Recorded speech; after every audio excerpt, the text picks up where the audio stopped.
Hi. How's it going? Good. Last podcast of 2019 of the last podcast of the teens. Dude. Yeah, and simultaneously our first podcast of 2020 because it's coming out in 2020. Yeah. I'm In the stoked. 20s. I'm stoked it's going to be the 20s. Dude, like 70s, 80s, 90s.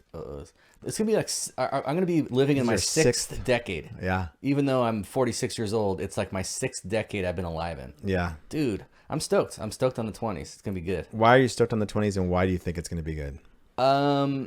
Because did you see that DXP meme or the meme I shared from DXP like a couple hours ago? Me entering into 2010 and then me exiting. Yeah, it was McLovin and then it was the Joker coming out. But they were in the same like vest.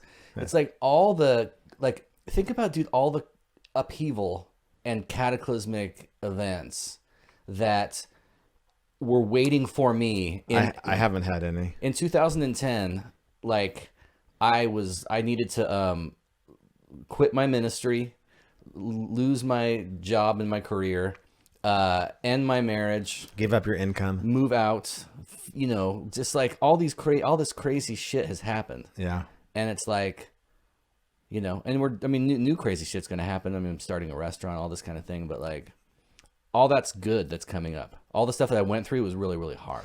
Yeah. In 2009, did you think that the 2010s had good stuff coming up for you? No, because in 2009 I was like heavily doubting my faith, my Presbyterian Protestant faith. I knew that now you have no faith to doubt. So, well, I knew it was a dead end. Like my ministry was on a dead end road. Yeah, and I knew that in 2009. I knew that. I don't know how it's going to end soon. I don't think I knew that about you in 2009. Really? I think I just thought you had always been so stable and consistent. Yeah. That you would just find a way through this. Yeah. And when we would talk about it, you would just say, yes, I'm just going to grin and bear it for the rest of my life. And I'd be like, oh, well, if Jason said it, I believe it. That settles it. Yeah. No, it's going to be, I'm stoked. Yeah. Plus, it's like, I just like that it's the 20s. It's cool. Yeah. I'm stoked. Roaring 20s, baby. Do you like that you'll be approaching 60 when the next decade is over? Yeah. I'm good with it. I feel like I've garnered a lot of wisdom. I just, as somebody who has had heart surgery and a stroke in this decade, I just want to be approaching something right by the end of the next decade. Yeah, you want to be just hanging on like for dear life, just clinging to life by a thread. I'm pretty sure that's exactly where I'll be. Yeah. Dude, I have a couple of funny voicemails. We have a few angry callers this week. Oh, what a shock. Yeah. So here, I'll play one of these real quick here. Verbiage. Not verbiage, you fucking idiots. Verbiage. Anyways, it's Brandon from Ontario. Dick Bush Oot. Ontario. Like, we have Canadians now telling us how to speak. I've always heard it pronounced verbiage. I have too, but I looked it up today, and the speaker on the computer said verbiage. And I was like, oh, okay. Yeah, verbiage. Huh. I'll be damned. Yeah, you can just get away with milk, and no one gives a shit. I don't get away with milk at all, and I don't say milk anymore. The stroke cured me of it. Yeah. All right, I got another one about your cookie. Cookie? So I got a bone to pick. Last episode, Jason was complaining about not getting props for drinking Christian's extra drinks in the previous episode. Oh, yeah. Jesus, Jason. Do you want a fucking cookie? Like, do you look for a pat on your back from your boss every time you park a goddamn car? Shit, it's the most menial part of your job. And the best part of your job. Drinking drinks so you can be drunk ex-pastors and entertain the masses. I think I speak for the masses when I say that 2 cocktails and 1 shot per person per episode is the minimum requirement. I don't think it's too much to ask for all that Christian does for you that you pick up his slack every now and then. Did you just hang up? Yeah. Wow. No, here's my thing. It's not that I need a cookie. It's that if I'm going to destroy my liver even worse, I want it to be a little bit more entertaining for people. Yeah. And if no one is more entertained than otherwise, then what was the point? That's because, as you say all the time, nothing affects you. Yeah. So you might have been a little drunker, but not noticeably, really. We need a new shtick. We need a new name. Heroin. Like, tweaking ex-pastors. Acid ex-pastors. Something. I got to do something. Yeah, shrooming ex-pastors. Yeah, I need some new avenue. Yeah. All right. I just wanted to play that voicemail after the voicemail that you got last time. That was like, "Oh, poor Jason. Christian would be nicer to Jason." Oh yeah. See, I like that voicemail from last time. That's a better one. Yeah. All right. I got one more for us. Hey, do you guys want to know what's unique about the Cascadia biosphere? The fucking Cascade Mountains. That's why it's called that. God, how could you guys be so smart and so dumb at the same time? What's unique about the Cascadia biosphere is the fucking Cascade Mountains. It's in the name. Ugh. All right. Thank you. Have a good day. In his grip. What's the name of that country I want to be in again? Cascadia? Yeah, Cascadia. That's what he's talking about. I know, but I feel like, I don't know. I feel like there was something else about it. Not just the I mean, obviously the Cascades, no shit. But but there was a reason why. I didn't realize that the Cascade Mountains went all the way from Canada into Northern California, though. That's where the region Cascadia gets its name, and where that country would get its name when we secede. Here's a little description. Cascadia is a bioregion and bioregional movement located within the western region of North America. Potential boundaries differ, with some drawn along existing political, state, and provincial lines, and others drawn along larger ecological, cultural, political, and economic boundaries. Like, it's more of those things I'm talking about. I'm not talking about there's mountains there. Yeah, no shit, there's mountains there. But it's like... But I think we were talking about why is the country called Cascadia? But it's saying some are drawing the lines that would be Cascadia, not just provincial lines, but ecological, cultural, political, and economic boundaries. The boundaries generally used by Cascadian organizations, blah, blah, blah. Yeah. I mean, I know that, we knew that the mountains were there, so, yeah. I knew they were there, but I didn't know they went along the whole entire region that we've been discussing, seceding. Yeah. Oh, man, I want to secede so bad. I was watching, Jordan Klepper is back on, he did a bit on The Daily Show with Trevor Noah. Because his show was canceled, right? Yes, and it was so good. Yeah, I liked it too. He was doing a bit where he goes to a Trump rally, interviewing people, and I'm just like, these people should not be able to vote, Yeah. Like he's playing all these clips of Trump saying, read the transcript, and then he's playing clips of the people he's interviewing. They're saying, like, just read the transcript. And he's like, yeah, just read the transcript. Have you read the transcript? No, I haven't read it. Okay, but you think it's very important that people should read the transcript. Yeah, people shouldn't be sheep. It's like, okay, so people shouldn't be sheep. They should, like, do their own research. Have you read the transcript? No, but I just believe what people tell me about it. And right. I'm watching this going like, I don't want to live in the same country as these people. And I don't want to. The irony is completely lost on them, too. Oh God, yeah, completely lost. Yeah. Did you read the that Trump's speech about windmills was turned into a poem? That was so funny. It's pretty funny. Yeah. I never understood wind. I know windmills very much. I've studied it better than anybody else. Just that sentence, I've studied it better than anybody else. Like, just that sentence alone is like, no, you haven't. You haven't studied windmills and wind better than anybody else. Yeah. And you don't study things better than other people. You might study it more, right, or more deeply, but even just the word "better" is wrong. It's very expensive. They are made in China and Germany mostly. Very few made here, almost none. But they are manufactured. Tremendous. If you're into this, tremendous fumes. Skip down to the graveyard part, the bird graveyard. Fumes are spewing into the air, right? Spewing, whether it's in China, Germany, it's going into the air. It's our air, their air, everything, right? A windmill will kill many bald eagles. After a certain number, they make you turn the windmill off. That is true. By the way, they make you turn it off. And yet, if you killed one, they put you in jail. That is okay. You want to see a bird graveyard? You just go. Take a look. A bird graveyard. Go under a windmill someday. You'll see more birds than you've ever seen in your life. The guy's a fucking moron, dude. He's like objectively stupid. He's like so stupid. Yeah. And half the country loves him. I spoke better than him the day after my stroke. He's just like objectively. Oh god. It's difficult. He's like an imbecile, dude. He's like, Yeah. I'm trying not to use the R word. He's a buffoon. Okay. So anyway, I'm Christian. I'm Jason. And what are we listening to? We're listening to Drunk Ex-Pastors. Yeah.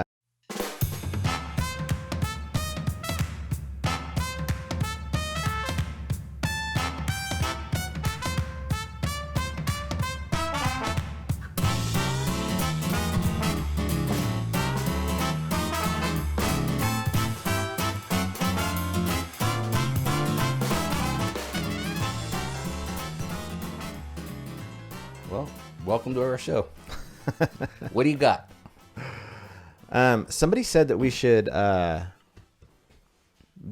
some kind of animation for our intro video. I think that's a good idea. We should make it like an 80s, like for the video part of it, you know? It should be like an 80s sitcom. Like during the theme song? Yeah, during the theme song. Where like we walk into a room and say something and look at the camera and smile, and then our name comes on. And it's all like grainy, like VHS, like 80s style. Speaking of 80s sitcoms, my Facebook bio, you know, you can put a little bio. Yeah. I've been quoting 80s theme song, TV show theme I songs. saw you did Facts of Life. Yeah, today was there's a time you got to go and show you're growing. Now you know about the facts of life. Right. There's only limited number of characters you can use. It's hard. I wanted to put something else, like when the world never seems to be living up to your dreams, suddenly you're finding out the facts of life are all about you. Not enough room. There's room in your head for all of it, though, somehow. I did. People have enjoyed them, except the one just before the facts of life one. No one responded. What was it? Because I don't think anyone understood what it was. What was it? In 1973, a crack commando unit was sentenced to prison by The military A-Team. court for a crime they didn't commit. It's the No A-Team. one got it, dude. Yeah. That's an easy These one. men promptly escaped from a maximum security stockade. Today, still wanted by the government, they survive as soldiers of fortune. Yeah. But now it's facts of life, so people recognize that. That's funny you've been doing that, because last week I was thinking I want to change my bio quote or put one on. I don't know if I have one. I used to be I am Jax something from Petula Oblongata. Fight Club.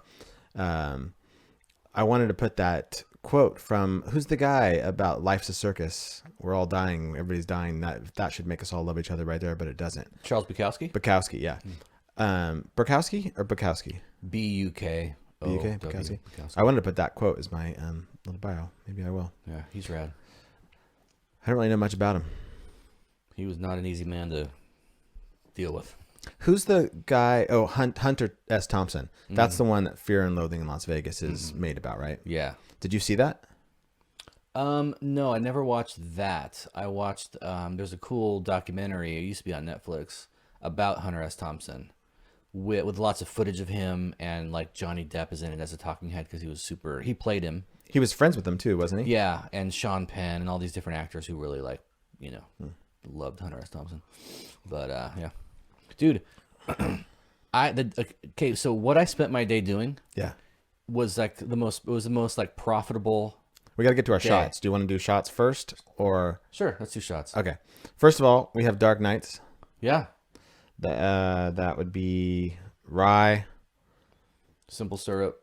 No. Oh, Angostura bitters, Vanille de Madagascar, Ancho Reyes, chili liqueur, and Averna, Underbergs, and there's supposed to be an orange peel. And then where's my fucking orange peel? we have a new donation from Samantha Maida. Yeah. And thank you, Samantha. That is our last donation of 2019. And hopefully we soon have a first donation of 2020. Yeah. We have no new patrons this week, but I am doing my first shot in a while. Can we reach each other to clink? Oh, sure. Why not? Is your phone ringing? Clink. Cheers. Cheers. Is that your phone? Yeah. Let me turn off silent mode. Somebody calling you? No, it's another Bernie Sanders text. Dude, I've donated to that guy so many times. Well, if you donated to him every single time he asked you for it. It'd be like every 15 minutes. Yeah. Yeah, I donated to him today, and I've donated to him a bunch of times. And How's he doing in the polls? dude, it's like it's kind of starting to look like a two-way race between him and Biden. Really? Yeah, and like there's all these clips that people are playing Deja vu. of like mainstream media outlets finally noticing that Bernie's in the race. Yeah. Because before it was just like Biden barely holds on to first place while Elizabeth Warren captures third. And, Right. you look at the thing and it's Right. like Bernie's in second. They don't mention him. Right. But now they're kind of saying That's how it was 4 years ago. Yeah. Same thing. But now they're starting to like reckon with like he might be the nominee, and so like there's these like MSNBC or CNN panels where they'll be talking about Bernie like we can't deny that he's raised more money, he's got more individual donors, he's got a bigger network, he's got he's kind of killing it. Interesting. Whereas Joe Biden, it's like because his numbers are so bad because they're coming from wealthy people and so they're tapped out. Like there's a certain limit. Right. And so you might have a big month and hit that limit, but then it's like those people can't donate anymore. So now what? Yeah, there's millions more donors for him to tap into. Bernie Sanders. Yeah. So Who would be his running mate in your opinion? did you hear Joe Biden didn't rule out picking a Republican running mate? Yeah, but I didn't necessarily completely disagree with that. Oh, okay. I mean, my fear would be that it's Joe Biden doing it. He's like 80 years old. And so that would just mean there's going to be a Republican president in 2 years when Biden gets dementia, right? But if it was somebody younger, like I wouldn't want Biden or Bernie Sanders to pick a Republican running mate. And I would want it to be obviously a centrist Republican, not a Donald Trump Republican. But if it was a younger guy, 50s, in good health, and he wanted to pick a Republican running mate, I could see that being something that might A, get them a lot of votes, get them elected over Donald Trump. And B, get them assassinated. Yeah, quite possibly. But we need some kind of like coming together. I don't know what it's going to be. I don't know if it's going to be... I disagree. Really? By the way, that used to be the case. I think it used to be the case that the person who lost the election became the VP of the person who won, or something like that. There used to be a two-party president, vice president. The VP was always of the other party. Yeah. And I don't know if it was the nominee who lost or the vice presidential pick of the nominee who lost or something. But there are good Republicans out there. I mean, don't you think? Well, when it comes to here's the thing about the coming together thing. The coming together thing, I think like you're a fool, not you, but one is a fool who thinks that they want that. The other side wants that. They don't concede anything ever. They don't give an inch ever. They don't. They will, like Mitch McConnell will hold up a Supreme Court seat for 13 months. But if Ruth Bader Ginsburg died, he would confirm Trump's pick in a heartbeat. They play to win. They don't play to like, let's all reach across the aisle and hold hands and sing "We Are the World," right? So any concessions that we give are just going to be exploited by them for power, and they won't give any back to us. So it's like, no, I don't think that we should come together at all. Yeah, but that's just going to escalate if each side keeps playing the same way, right? I mean, if it's just you're in power, you're completely in power, and so fuck you. We want to stop you from being able to do anything, and then, until we get into power, and then the same thing's going to happen. It's going to keep getting worse and worse. But it's not a both sides thing. Like the Democrats, like Hillary Clinton sat for how many hours and was deposed over the Benghazi thing? She testified for like how many hours? Like just Bill Clinton, her husband, when he was being impeached, he sat there and was deposed on camera and testified. It's like, but they won't do it.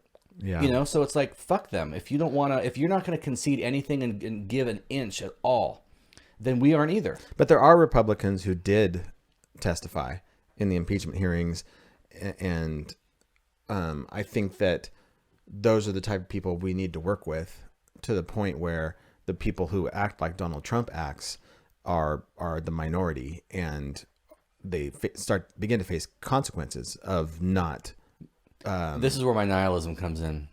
It's like of not cooperating. Cooperating, yeah. Yeah, I mean, here's where my nihilism comes in. It's like I don't like. I think that all of our institutions, all these things that we've been talking about for 250, 300 years, about the rule of law and the Constitution and the separation of powers and the autonomy of each branch of government. I think it's all bullshit, and it always has been. And it just took someone like Donald Trump to challenge it, like blow on it, and it just collapses like a house of cards. Yeah. Because it's like he's his whole thing is like, fuck you, I'm not going to come. No, you want this document? Fuck off. You can't have it. You want me to testify? No. You want all these people under me to testify? I'm going to tell them not to. What are you going to do? And so far, nothing. Yeah, we impeached him. That's good. It doesn't change anything. Yeah. It's like, there's still a chance. Like if all these court cases are resolved in our favor, so like the tax records and the financials and all that stuff gets turned over, and the grand jury stuff gets turned over. If there's actually consequences, but so far, his whole thing is like, fuck off. What are you gonna do about it? Like, what are you gonna do? Arrest me? Yeah, I mean, I dare you. My hope is though that eventually catches up with him. That And bites that's where him in the ass. I hope so too. Yeah. I just don't think it will. Yeah. I mean, like, if he loses the election and it's close, and he claims voter fraud and election interference or something, which is completely ironic, but he wouldn't see the irony, Right. and refuses to leave, what are we gonna do? Like, do the Democrats have the will to send in the National Guard and fucking arrest his ass and take him, kicking and screaming out of the Oval Office? Right. I don't know that they do. So it might be a thing. Like, I mean, when Mitch McConnell didn't let Merrick Garland even be considered for the Supreme Court, what did we do about it? Nothing. So it's like, oh, okay, well, I guess we're not gonna. Yeah, and you have these guys like Jordan and Nunes who will absolutely stick with Trump on anything, no matter what. Who have zero scruples other than just trying to remain in power. Yeah. So. And it's like it's like if you go to the gym, and you don't scan your card because your membership expired. And you can probably get away with it for like maybe a few weeks, and then somebody might notice, and they might be like, "Hey, did you scan? No, I didn't scan in. What's your name? Don't worry about it. I'm not going to tell you, or I'm going to tell you, and they're going to say it's expired. And I'm going to say, what are you going to do about it? I'm going to go sit there. I'm going to go bench press some weight, and if you want to haul me out of here physically or call the cops, go ahead. But you're not going to. It's like how that's what Trump does. Yeah. And no one calls his bluff. We don't know if he's bluffing he's or like not. one of those teenagers, right? Because most teenagers at any point could just decide, I'm not going to listen to my parents anymore. There's nothing their parents could do about it. Right. This is one of the things. It's amazing. That they're under the delusion that we have control over them until they're like, how old? Like, dude, you're kidding me. Because at the 16 or 17, they're faster and stronger and bigger than we are because we're in our 40s. Yeah. But it's amazing, and it hangs like on a knife's edge, right? It's like any point they could figure it out. Trump is the teenager that just is a bad teenager who figured it out earlier than anybody else. But I don't think he figured it out. I think he's just an idiot. That's just how he plays the game, because he's never had any consequences for anything his entire life. Yeah. But it is a bit scary. But then somebody's got to come in. There's got to be consequences. Once a parent goes, okay, well, you're out of the house. I've called the police. You have to leave, and you're on your own. And then the teenager might realize, oh shit, Yeah. Hopefully for Donald Trump, it's being put in prison and actually experiencing some consequences of his actions. Oh my God. I know. So what was the story you're going to tell before I said let's have a shot? So here's what I did today. I started out the day. I realized I was logged in on YouTube on my TV downstairs on my Apple TV on a different account than I use normally. Yeah. And so I logged in to my usual account, and then I realized I can just create a playlist of concerts I like to watch, and I can when I have time, like when I'm sitting, because sometimes at night I'll be sitting there going I want to watch a concert, but it's I'm high and I can't figure out how to search for what I want, but it's and plus when you're on a only on a desktop, if you look for a concert, will it give you in the comments, it'll give you the set list. Okay. So it's I want a couple Radiohead concerts in my playlist, but I want to pick ones that have songs I like, and so you can only do that on a desktop. And so it's I created a concerts playlist that on my desktop I can add YouTube videos to, and then when I'm downstairs at night watching stuff, I can find it easy. Okay. And then that led to I want to create a Damien Rice playlist of videos like in iTunes of all the songs, because sometimes I'll watch a Damien Rice concert, but there'll be like 3 or 4 songs I don't like, and I've got to scroll through them, you know, with your thumb. So these are videos of actual live concerts. Yeah, like on YouTube. But it's like I hate watching a 2-hour-long, you know, concert video, and I gotta like scroll through. I don't like this song. It's probably like 5 minutes long, and you're just guessing, and you scroll through and you stop, and it takes forever. Yeah. So I like creating individual tracks, with just the songs I want. And so I downloaded a couple like Damien Rice shows, and then I used the Photos app in Windows to like trim it to like the chapters. Yeah. And then put it all in a playlist and import it into iTunes and put it in the order I want. And I'm just like, I've been wanting to do this for like probably a few years. I've been wanting to do for Damien Rice, and I did it today. And I'm just like, I'm so happy. But I'm thinking Christian would think this is such a waste of time. No, Christian would think Jason has technical abilities when there's something he really wants for himself. Yeah. But like, if I was to say like, Can you empty the dishwasher? I'm like, I don't know how. yeah, could you make some kind of video or make a meme for the podcast? That's going to take me like an hour. And I got the next 7 hours set apart to create. Yeah. So so I have like when I go to like on the Apple TV, when I go to home videos and then playlists. Yeah. I've got Elbow, Massive Attack, The Killers, Radiohead, now Damien Rice, The National. Would you ever like create a list of songs in YouTube that you want to listen to that are actual videos like they would have had on MTV back in the day? Really? Because that's what I would want to do if I wouldn't watch concert live videos. I would go and be like, I want to watch the In the Valley Below's, you know, or Panama with Always. I want to watch the actual video of it. Because we'll do that sometimes, lay in bed and watch music videos, and I like that. Yeah, I don't do that as much as try to find live stuff. I've always been interested. I mean, ever since I was like 14, I started collecting YouTube bootlegs on cassette tape. Yeah. You know, it's like I've always been into live music. Yeah. So yeah, that's what I did today. And I was thinking maybe I'll have time to also, because I want to do a Post Malone playlist of videos as well. Yeah. But I'm like, I ran out of time. It was like, it's like 4:45. It's dark. I'm in my bathrobe. I need to take a shower, go to record the podcast with Christian. But like, I'm so happy that I did that. Nice. Yeah. And The National has a new album out called I Am Easy to Find, and it's mostly it's kind of duets. Like they're mostly female vocalists singing along with him on every song. But it's like I haven't gone through and listened and like picked out the song, because I don't like all the songs. I like probably 75% of them. So today I actually listened to the whole thing and picked the ones I liked, and then imported them into Audacity and added a little reverb. Oh my God. And then put them in my iTunes The National playlist. And then just before I left to come over here, I synced it. I plugged my phone into my computer and synced it, since it's on my computer now. And I was listening to it on the way here.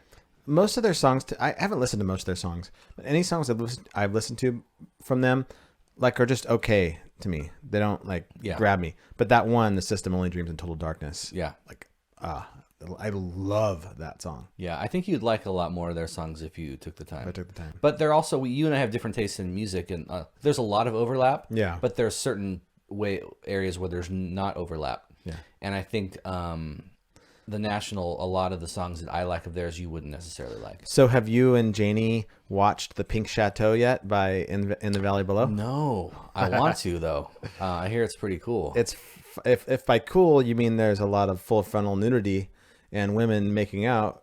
Yeah, it's pretty cool. That's usually when I say the word cool. That's usually what I mean.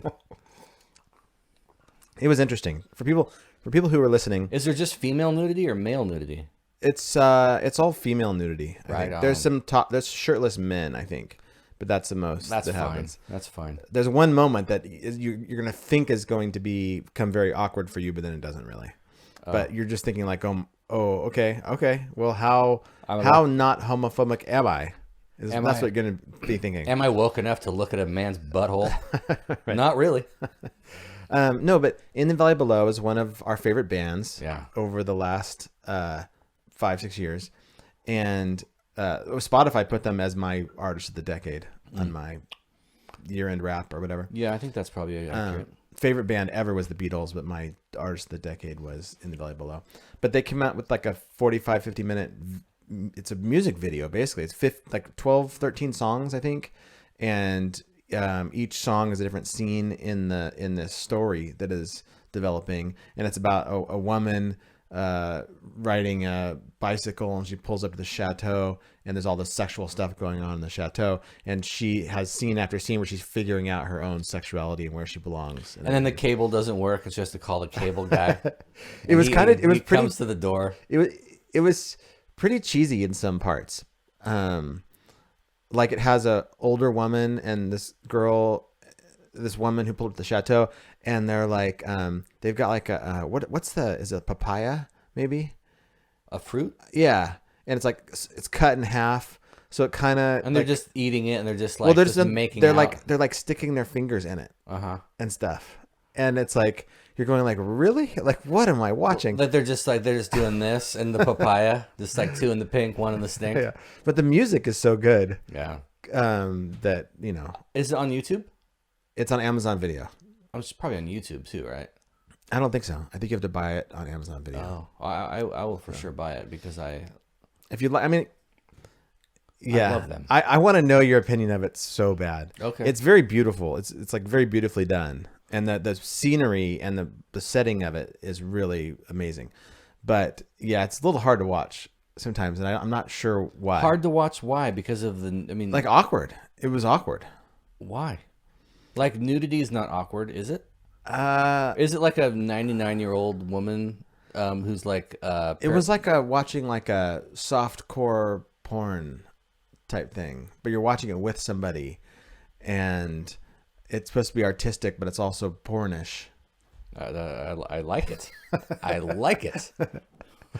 Yeah, The Pink Chateau on Amazon Prime. Cool. So anyway, we've done 3 interviews. I think we're going to start putting them out soon. Not this episode because we've got stuff to talk about. Whoa. Is your mic okay? It's going to fall. Barely.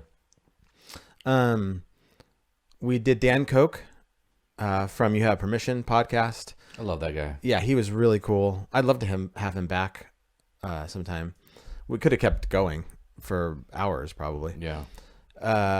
That'll come out soon. We had Dave Warnock, super nice guy who's diagnosed with ALS and according to his diagnosis has a few years left to live. We talked to him. He's got a DaveOutloud.com, I think is his thing. We talked to And Dying Out Loud is kind of the movement. Dying that Out Loud he's- is a thing on Facebook. Yeah, that he talks about was as an atheist, because he used to be a Christian minister, an evangelical minister, and now he's an atheist. And then we talked to Bruce Sanguin last week. That was really interesting. He's the pastor of the book Dismantled. author. Yeah. Oh yeah, and he was a clergyman, wasn't he? Yep. This is the book, How Love and Psychedelics Broke a Clergyman Apart and Put It Back Together. I actually read this one with my eyes. Yeah. Look at you. Yeah. And then this Friday, we're talking to Joe Taylor, who was involved heavily with Undercover, the band in the 80s and 90s. I remember the first time I ever heard of that band. I remember where I was and how I found out about it. Really? I was in Awana, Yeah. 6th grade at Fountain Valley Baptist Church. And So it's like 83, maybe? no, I was 12, so it was like 85. Okay. And some kid in my Awana group, and I think I know who it was wearing an Undercover shirt. And I'm like, I'm looking at it going, what is that, And I found out there's this rock band. And I bought their album Boys and Girls, which Bill Walden was the singer, I think, Yeah. on that one, who was our old college and career pastor at Calvary. But I still remember like 3 Nails. I remember that song. I remember the song Boys and Girls Can See, or Boys and Girls Can Rule the World. I don't know what the fuck it's called. Yeah. But like, yeah, it's crazy that like... They were kind of one of the first cool Christian bands of the 80s. Yeah. Them, and you know who I was really into is the Altar Boys. Altar Boys, yeah, of Because course. they were kind of like a skate punk band. Yeah. And they, to this day, like I can listen to Altar Boys songs. It just sounds like 80s punk music, like Yeah. Social Distortion or something. Like, this is awesome. So he was very involved in Christianity for the majority of his younger life, and now he's an atheist. So I think he'll be interesting to talk to. And then next week, dude, we're talking to Frank Schaeffer. Like, Are we, what though? the fuck? Are we? How did that happen? I don't know if I'm going to be involved in that one. Because it's at 8 a.m. on Tuesday. Yes. You know what? My day off. You show up or not, it's fine. Because I've read his book, the Why I'm an Atheist Oh, you read it? Who Believes in God. Yeah. Oh, good for you. And I loved it. Oh, And I love him. So I love him too. I have like a ton of questions. Matter of fact, I'm not invited. just stay home and I'll just talk to him because Yeah. it'll be great. He is For those who don't know, his father was Francis Schaeffer, who was an Christian intellectual who started what would you call it? kind of like a commune study center. in like Switzerland. Yeah, in Le Brie in Switzerland. Yeah, In the 70s and 80s. yeah, And then his father also was instrumental in like starting the Christian right. right. With like C. Everett Koop and Ronald Reagan and all these people. And his son Frank Schaeffer, who we're interviewing on Tuesday, was also heavily involved Yeah. in it. In fact, there up until a certain point, like Frank Schaeffer and Franklin Graham, Billy Graham's son, those two guys were like on the exact same parallel course. Right. Until Frank Schaeffer, veered off to the left and renounced everything he once believed. Whereas Franklin Graham just became kind of like What you would expect him to have become. right. But I love Frank Schaeffer. He's like, I really love that guy. Yeah. Yeah. He has had a huge impact in my life because I think knowing who he was and knowing hearing about Francis Schaeffer, I've never read any Francis Schaeffer's books, but you heard about him so much. Knowing who he was and knowing the decisions he made away from evangelical Christianity, and then I think I read his books, Crazy for God, and the one about mom and sex. Yeah, Sex, Mom, and God or something. Yeah. Yeah. I think I read those, like, was it like before the 2010s, like kind of Probably. 2008, 2009, 2010, maybe around there. That was what kind of solidified my feeling like I could question things and I could be agnostic. And so having him on now is like I'm super excited about that. Yeah, it'll be good. It'll be good for his career. He's kind of been treading water, I feel, but this is going to put him over the top. Yeah. Well, I was trying to explain to Vicky who he is because, of course, she's never heard of him. But I'm like, no, he's a big deal. Like, he's been interviewed by Oprah and stuff. Like, he's like, he's very well known. He's a talking head on the news and stuff. And yeah, I'm hoping that we could get him on video, but I'm a little bit concerned technically with like how much I On want his end. like how much do I want to bother him with this? Like, do I want to send him a link and go, hey, can you try this out and see if it works? And because his responses so far, while nice, have been very short. Like, yeah, sure, give me a call at this time. That's it. And so it's like, do I want to just work out the call and just do the call and not try to do video? But it'd be so cool to be able to see him while we Yeah. talk too. Yeah, for sure. But I have to do that soon, right? Like by probably Thursday. The interview is Tuesday, so probably by Thursday I need to write him and say, hey, would you be willing to do video with us? Here's how we do it. This is what you need. He does talking head stuff all the time and podcasts and stuff. So he you would think he would be prepared for that. You'd think. Hopefully he is. I don't know. We'll see. It'll be good though. Yeah. His book Patience with God, I really liked. Yeah. And then also his Why I'm an Atheist Who Believes in God is great too. Yeah, that book made me more comfortable with the paradox he talks about of, because I do still want to ask him, like, are these just semantics, like, because you're talking about, do you believe in God, but you're also saying you're an atheist. But they don't feel like semantics to him, or just semantics when he's talking about it. You kind of go, oh, he just accepts the paradox that evolution is true and there's nothing after this, but there's also God and somebody that I respect and revere and, spiritually, like, Yeah, like touch. do you think that God is an agent that exists outside of our own world and space-time continuum? Or is God a construct that has been useful and maybe even necessary for a certain period of our human evolution? Yeah. Those kind of questions, because because what I think is interesting is like, kind of piggybacking on radical theology and Pete Rollins and John Caputo and those guys, like, like I don't know if I'd ever believe this, but I find it really compelling and interesting. Is like, what if the actual Orthodox Christian gospel story is true up until a certain point, at which God sort of dies or allows himself to die or allows himself to be poured out onto the world as a kind of sacrificial offering, So it's like, what if the story is that, like, yeah, God created, the creation and the fall and the Exodus and Jesus and all of that. And then right around the day of Pentecost, when the Holy Spirit is poured out, in Acts chapter 2, that God is out of a job, as it were, and he He's on a beach somewhere just going, peace "Cheers out, now." bitches. Yeah. I've retired. Like, because I definitely think that God is not needed anymore the way he was once needed by humankind. Like there was a time in our evolution where it's like, the only argument that's going to get me to love the poor or the stranger or the orphan or whatever else is the threat of hell, right? And so fine, I'll do it. I think we've evolved beyond that to where it's like, oh no, I want to love the other for her or her own sake. It's a worthy, worthwhile thing to do, regardless of any consideration of like future hope of punishment or fear of retribution. Yeah.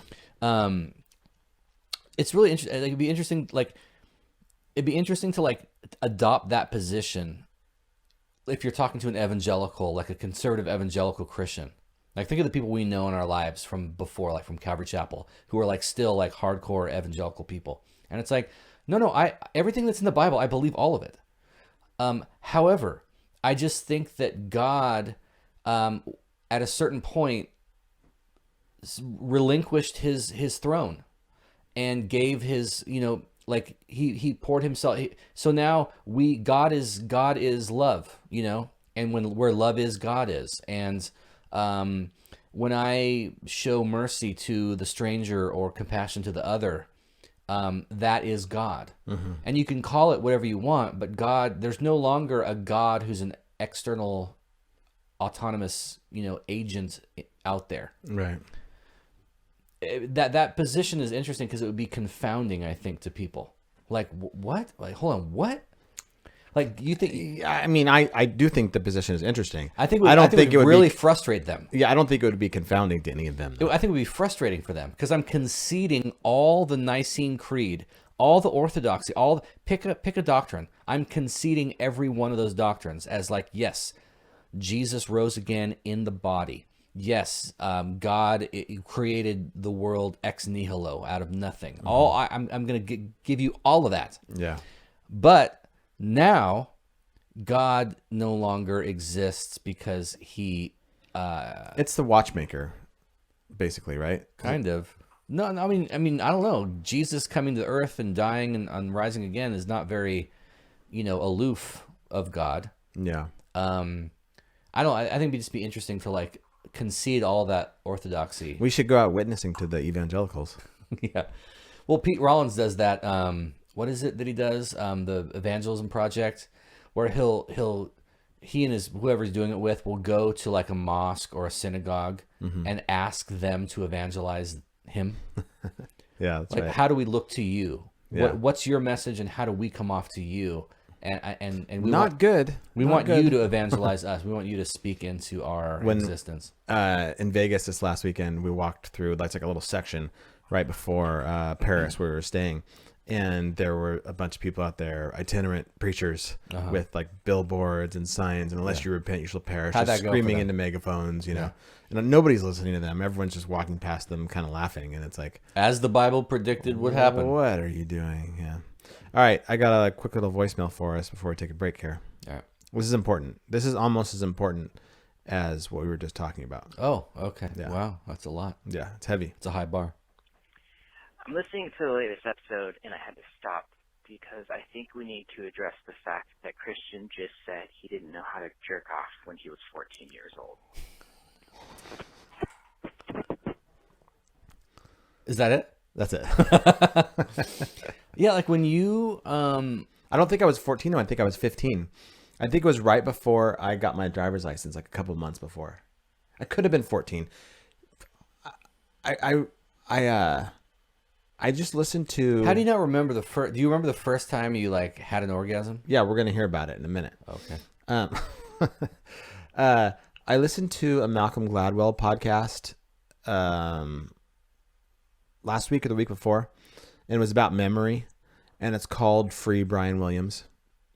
Have you ever listened to Malcolm Gladwell or read his books or anything? No, I've seen interviews with him and stuff, but I've never read his books. He's so good. I like him so much. Yeah. He's so interesting.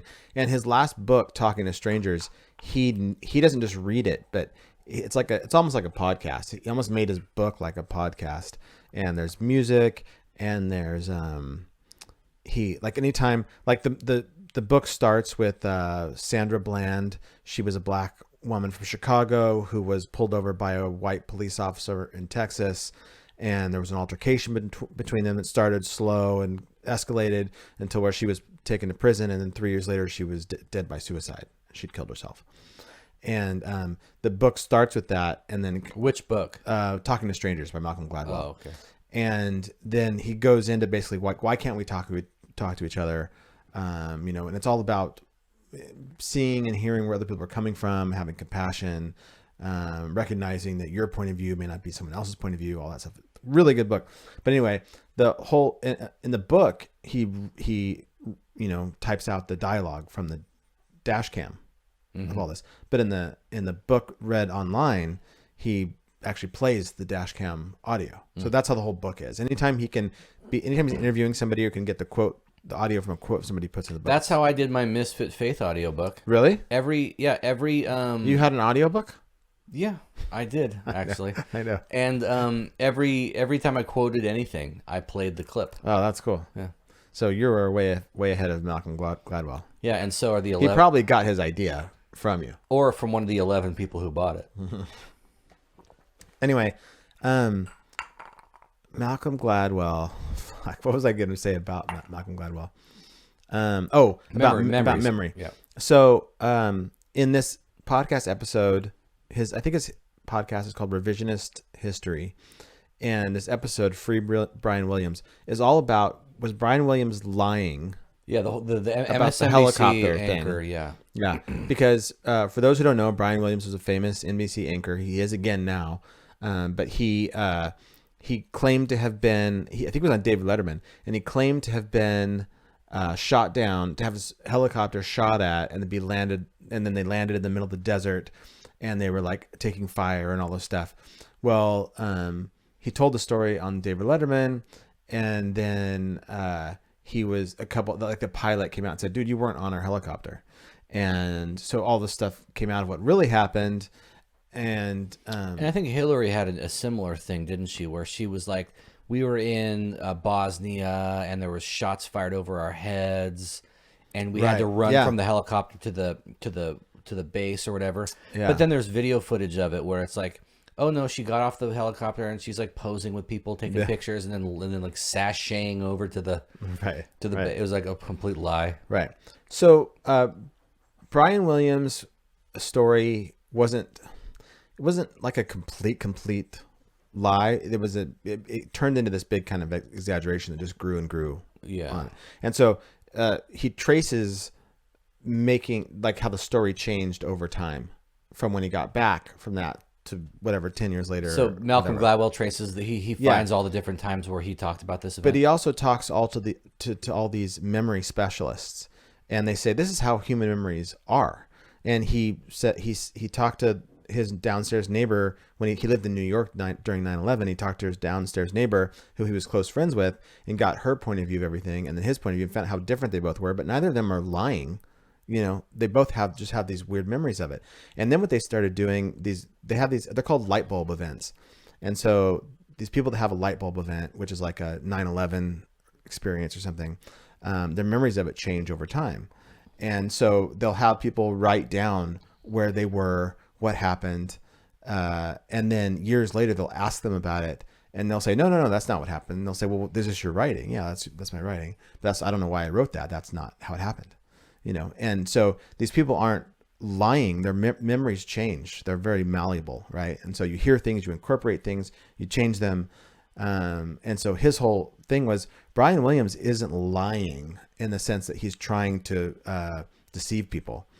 This in his memory is what actually happened. But because when you hear Brian Williams give an apology about it, because I think it was Matt Lauer, ironically, who took him to task on it years later, Brian Williams says, I wasn't trying to deceive anybody. This is really how I remember it. I've been told that that's not how it happened, but it's what I remember. And I have a hard time with all you should listen to this episode, because at the end of it, you will go like, oh my gosh. Everybody who studies memory that Malcolm Gladwell talks to says that this is not unusual for somebody who has a big event for their memory to change of it. Well, I think I've shared before, like I do have a theory on memory based on the fact that it's virtually impossible to form a new memory of a past event. Mm-hmm. Like if I were to say to you, think of something from 4th grade that you've not thought of since it happened. So not all the things that you can think of about 4th grade that you've been remembering your whole life, but like something that you've not, like tap into some previously unremembered event from 4th grade. It's almost impossible to do. And so my theory is that like, something happens in 4th grade and then I think about it the next day and then I think about it a month later and then I think about it a couple of years later. But each time I think about it, I'm thinking about my most recent memory of it. Mm-hmm. So I'm remembering my most recent memory. Which could be being changed or edited right. Or something added onto it. Yeah. So, I mean, I remember the 6th grade dance at Murdy Elementary School in Fountain Valley, California, when Purple Rain played and the way Tammy Bauer looked at me before we danced together to Purple Rain. Yeah. But I probably thought about that same thing 6 months ago. Yeah. And so I'm remembering that memory of it. Right. But I have a hard time with this idea that, like, I don't know, I remember being shot down out of the sky when what actually happened was that did not happen. Okay. So would you listen to this podcast if I send it to you and make it easy for you to listen to? Yeah. Because it's like an hour long. It's super interesting. Yeah. But yeah, he basically, he starts out by saying like Brian Williams is a liar, right? And then by the end of it, he's like, free Brian Williams. Like he made an honest mistake. And he, his memory was basically changed over time. Well, I think anything neuroscience related is super interesting. So yeah. I will definitely listen to it. Yeah. I remember, I think I've shared this before, but like, I remember, speaking of Tammy Bauer, Bower, Bauer, Bauer. Bauer. Okay. I remember I wrote her, it was like Facebook told me this is like probably 10 years ago now. Facebook told me it's her birthday, Mm-hmm. So I'm like, oh, I'm going to write her this little memory. Mm-hmm. And it was like this memory of like, we're at your house, we're having a party. It was like 6th grade. And like, I asked you to go with me, like be my girlfriend. Will you go with me? And you said yes, but then like you broke up with me before the night was over and I never understood why. And it's so funny now to think about that all these years later. Anyways, hope you have a happy birthday and wish you all the best in your life. Mm-hmm. I haven't seen her since, the fucking 90s. Yeah. And like nothing. I got nothing back for like months. Yeah. And then all of a sudden out of nowhere, like months later, maybe even a year later, I get a response and she's like, oh my God, I never check Messenger, but here's what happened. and she filled in the blanks. She's like, yes, everything you said happened, but this is why, because Cheryl got mad at me because she liked you also. Like this like stupid like childish romance stuff. Right. But it's like, it's one of those things where, okay, thank you. Like my memory was of X, Y, and Z, and you're confirming that yes, that's what happened, and let me add some more detail. Right. That kind of thing I love, because it's like, sometimes you doubt, you hear these stories and you're like, well, what if that never happened? Or what if she has some version of events that's antithetical to what I remember? Yeah. Well, I have heard that people who take psychedelics, for example, will get very in depth into a story and they're telling the story, and then suddenly they'll go, wait, like, is that how it happened? Because it'll sound unreal, or that's impossible, or whatever. And it makes you like it. When you're not in that condition, you might be like telling the story, not thinking about it. But then all of a sudden you're telling the story and being like, wait, was that what happened? Is Janie on drugs? Because Is that how she tells stories? well, the way she tells stories is she'll just get like off into the weeds, where it's like, so I was talking to my, I've been there when you've been like, okay, hold on. and she's incredibly gracious, because Yeah. any other, like, most women would get super mad at me for what I do, because she'll be like, Most women would get mad at you for all way kinds more of than things. that. But she'll be like, yeah, I was talking to my Aunt Tammy. Well, she's my dad's sister. My dad, okay, so my dad was born in 1957. And my Aunt Tammy, and then it'll go off on this tangent. Yeah. And also, But in her mind, you're going to appreciate the story more if you know all the details behind it. right. Because But I get like that sometimes too. yeah, whereas, so maybe she's just on psychedelics. I never knew it. Maybe, yeah. Yeah, it's adorable though. Back to me jerking off. Oh, yeah. So this is what I was going to say. In my mind, in my memory, I'm 15 when I figured this out. But that could be wrong. It could have been 14. I think maybe I said 14 in the previous podcast. That's why it's brought up by this person. Yeah, I think in you the said voicemail. 14. It may have been 14. It was definitely later than Most people. 13 and later than most people. Matter of fact, I would almost guarantee I was 15, because I turned 15 in November of my freshman year. And I remember sitting next to Eric Laubin in high school in the 9th grade. And I remember him making that hand motion, Yeah. like big deal. Yeah. And I remember going like, I don't understand what that is. I remember somebody doing that. I remember there was a guy in my old neighborhood in not Huntington Beach, in Westminster, who some like long-haired, like shady 19-year-old guy Yeah. was like going house to house collecting money for Chalk Hospital. And Yeah. Chalk is Children's Hospital of Orange County. Yeah. And but he was like shady, right? And eventually somebody called the cops, and he was just some grifter, Yeah. But I remember he said he was in my driveway, and somehow the Michael Jackson song "Beat It" came up. Yeah. And he's like, yeah, beat it, and I'm like, what is that? I don't get it. Yeah. Like I get Michael Jackson, the song does this, Yeah. Like, is that what? But he's doing this "Beat It," and I'm like, what's that? But I was like, but in my defense, I was prepubescent. Yeah. So I didn't know what. Yeah, I don't have a defense, because Eric Laubin did that in high school, and I'm just like, I don't know what that is. But he keeps doing that. Just came to mean like big deal to me. Yeah. And I'm like, I don't understand what you're doing. Yeah.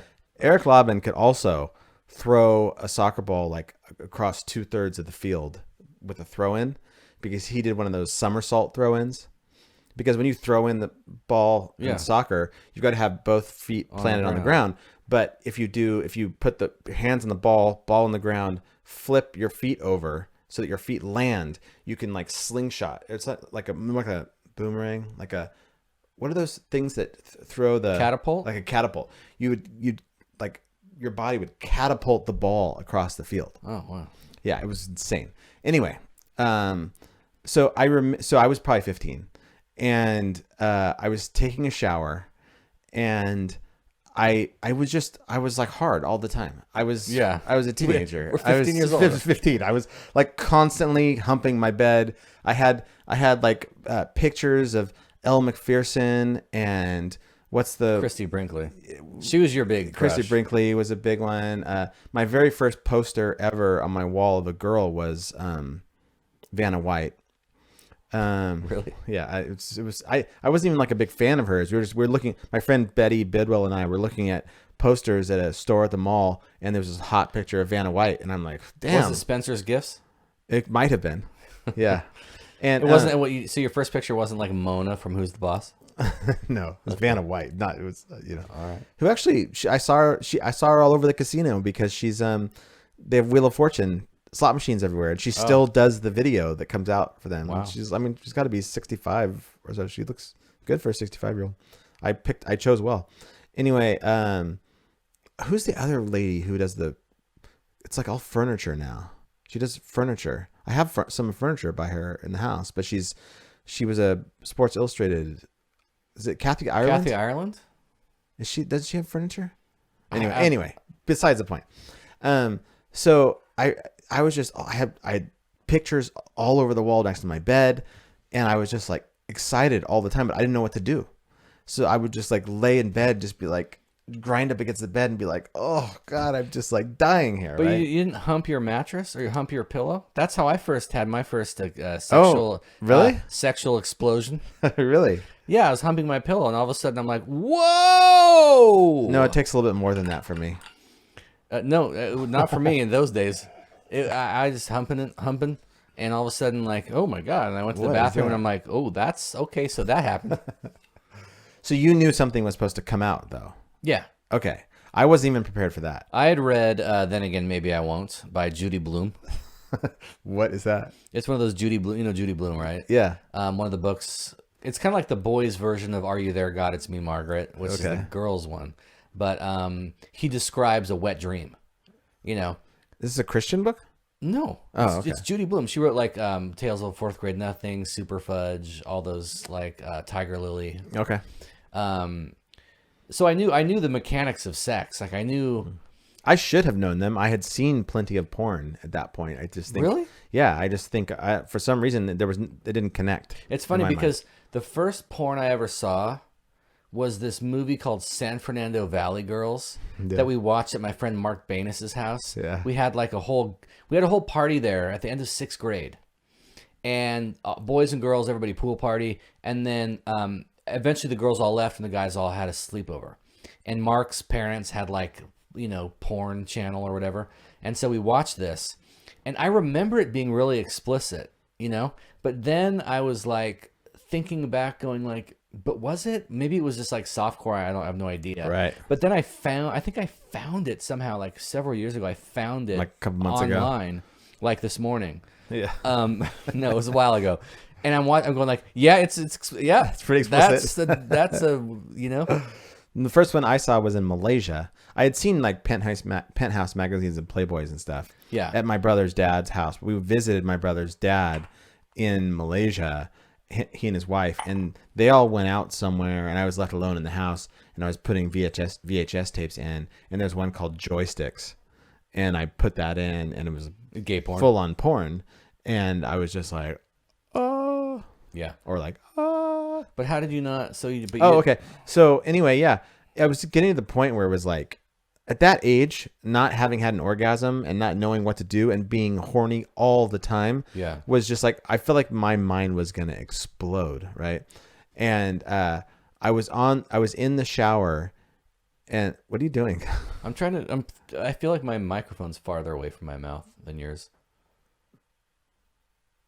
It looks about the same. You can look at the videos. I and don't see. know. We'll see. Go ahead. Yeah, maybe. Yeah. Anyway, I was in the shower, and I'm like, you have to be able to simulate a vagina with your hands. What's the difference? Like, you have a 'Cause wet, dark hole. Can't you make a wet, dark hole with your hand? Yeah, because you're thinking like, is it just the special chemical reaction of a vagina that makes the I was sensation? thinking that. Yeah. I was wondering if there's some kind of special reaction that happens with the penis that, you need the vagina for, right? Right. And so anyway, I remember getting in the shower, and you got it? I hope so. You got it? I got in the shower. I put soap all over my hand. Mm-hmm. I just made a hole, and I thrust through it like 3 times, and all of a sudden just like Yeah. And I was like, I would just be like, and just like, Yeah. it was like, This is like, I'm going to do nothing else. Yeah. For the rest of my life. it was like, how many times in a row can I do this? Like, can Yeah. I just keep doing this? You know, it also hurt because soap to a guy, when you have an orgasm with soap, hurts, right? It stings and burns afterwards if it gets like in your, in there. in there. And so but it was worthy of it, you know? I love that Sarah Silverman joke where she's like talking about the miracle of life. And she's like, I was like, I used to live in my dad's ball sack, you know? And then I just got shot like out of his penis hole, you know? Like, I can't believe I was ever that thin. Right. It took a while. It took a couple of years to go. A couple of years really till I realized that I could do it dry, without needing like lotion or soap, you know. Yeah. And now I'm like 99.9 dry and 0.1 with lotion or soap. Okay. I'm also not feeling like I'm gonna lose my mind if I have sex or don't have sex. Well, it's just funny to think about. Like, I was thinking about that scene in Game of Thrones, the TV show, where Tommen marries Marjorie Tyrell, Yeah. and they have sex, and Tommen's like 14, Yeah. you know, and you know, there's a scene where they're lying in bed together, like post-coital, Yes. you know, and he's like, I just want to do nothing else than that for the rest of my life. Yeah. And it's funny to think about how, like, in like old-timey days, like biblical times, ancient cultures, whatever, it's like there wasn't this long lull between a boy becoming pubescent and his ability to have sex legitimately with a wife. You know, there's like, yeah, you sprout a few pubes when you're 13 and you get married when you're you know, well, back in the old days, you get married right away.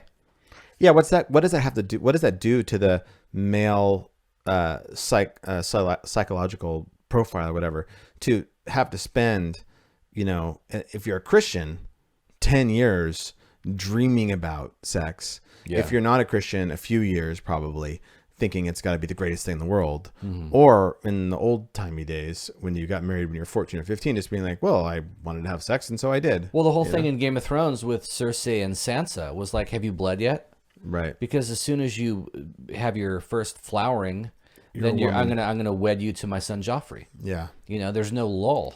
Yeah. There's a funny meme I saw. I'm not sure there's a right, which one of those is right, but it's got to be somewhere. It's probably not the, okay, you've bled, now you're ready for sex. And it's probably not the one that, you know, okay, you're 25 and you're married, you can have sex now. Right. Somewhere in between then, where you don't spend 10 years just like, where it's all you can think about and and you putting it up can't- on a pedestal and fantasizing it and daydreaming about it. Well, you know? I saw a thing on Twitter where a guy was like, Christian kids be like, yeah, man, high school was a wild ride. Time to unwind with some marriage. Yeah. Because it's like Christians are known to get married early. Yeah. Because they want to have sex and they can't otherwise. So Christians get married. I mean, I was 24. Yeah. I was 23. Yeah, By which is 4 days. which is quite early compared to even Yeah. even in the 90s. That was early. Well, Zeke is Compared Zeke's 23 now, and I'm like, how do you feel about marriage? He's like, I'm not getting married anytime soon. Yeah. I was like, well, why would you? Yeah. You know, that you've had sex a bunch, you can have sex a bunch. You're not like dying to have sex, Right. You know? Yeah. And I think that also, like, I've thought about this a lot with porn, because porn is so readily accessible nowadays. I've thought about, like, is it going to make a sex addiction worse, or could it possibly help that to teenagers who are able to have sex when they're 17 or 18 years old, that they might not be so addicted to porn because it's not such a taboo thing that they spend all day desiring and thinking about. You know? Yeah, they don't have to like find it in the woods. Right. They can just Right. dial it Or up. in somebody else's mailbox. Yeah, you can just like pull it up on the old phone. Right. Anyway, should we take a break? Sure. All right.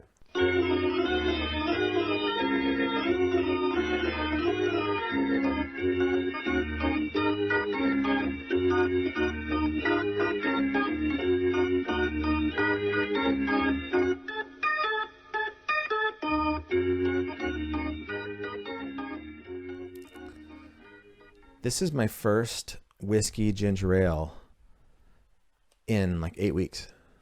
I've had one. Yeah. Really? Yeah. And it's super healthy ginger ale from Whole Foods or PCC or whatever. Zevia, I think it's called. Yeah, I don't know. I don't think I buy the whole Whole Foods thing. The store.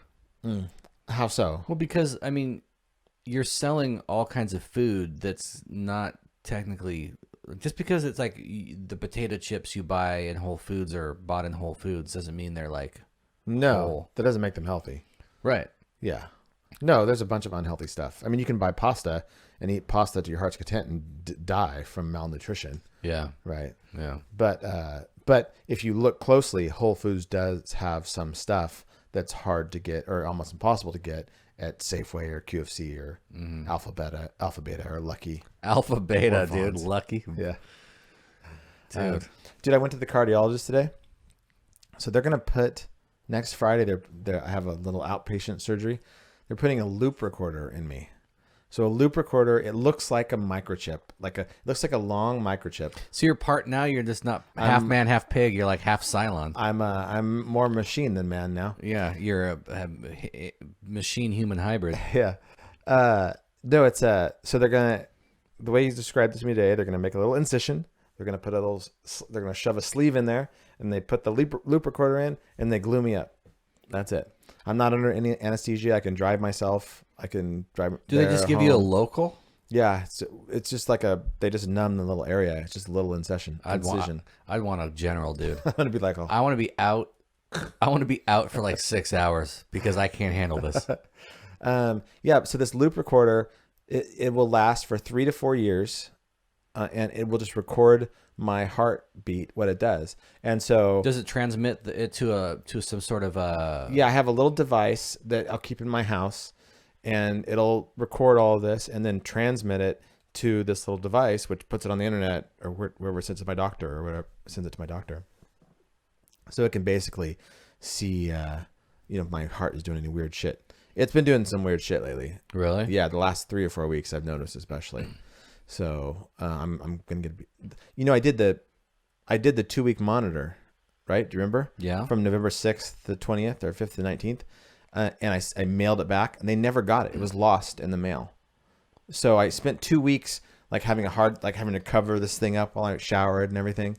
And so now I just give me the loop recorder for the next few years. So this will determine if I have to go on blood thinners, which my cardiologist recommends. Yeah. So anyway, but I am going off of they did arteries. They did an ultrasound of my arteries, and it was really interesting to see them today. There's a little bit of plaquing, a little bit of atherosclerosis, but like the normal amount. He said this is the normal amount you would expect to see in any 46 or 47-year-old, excuse me. Yeah.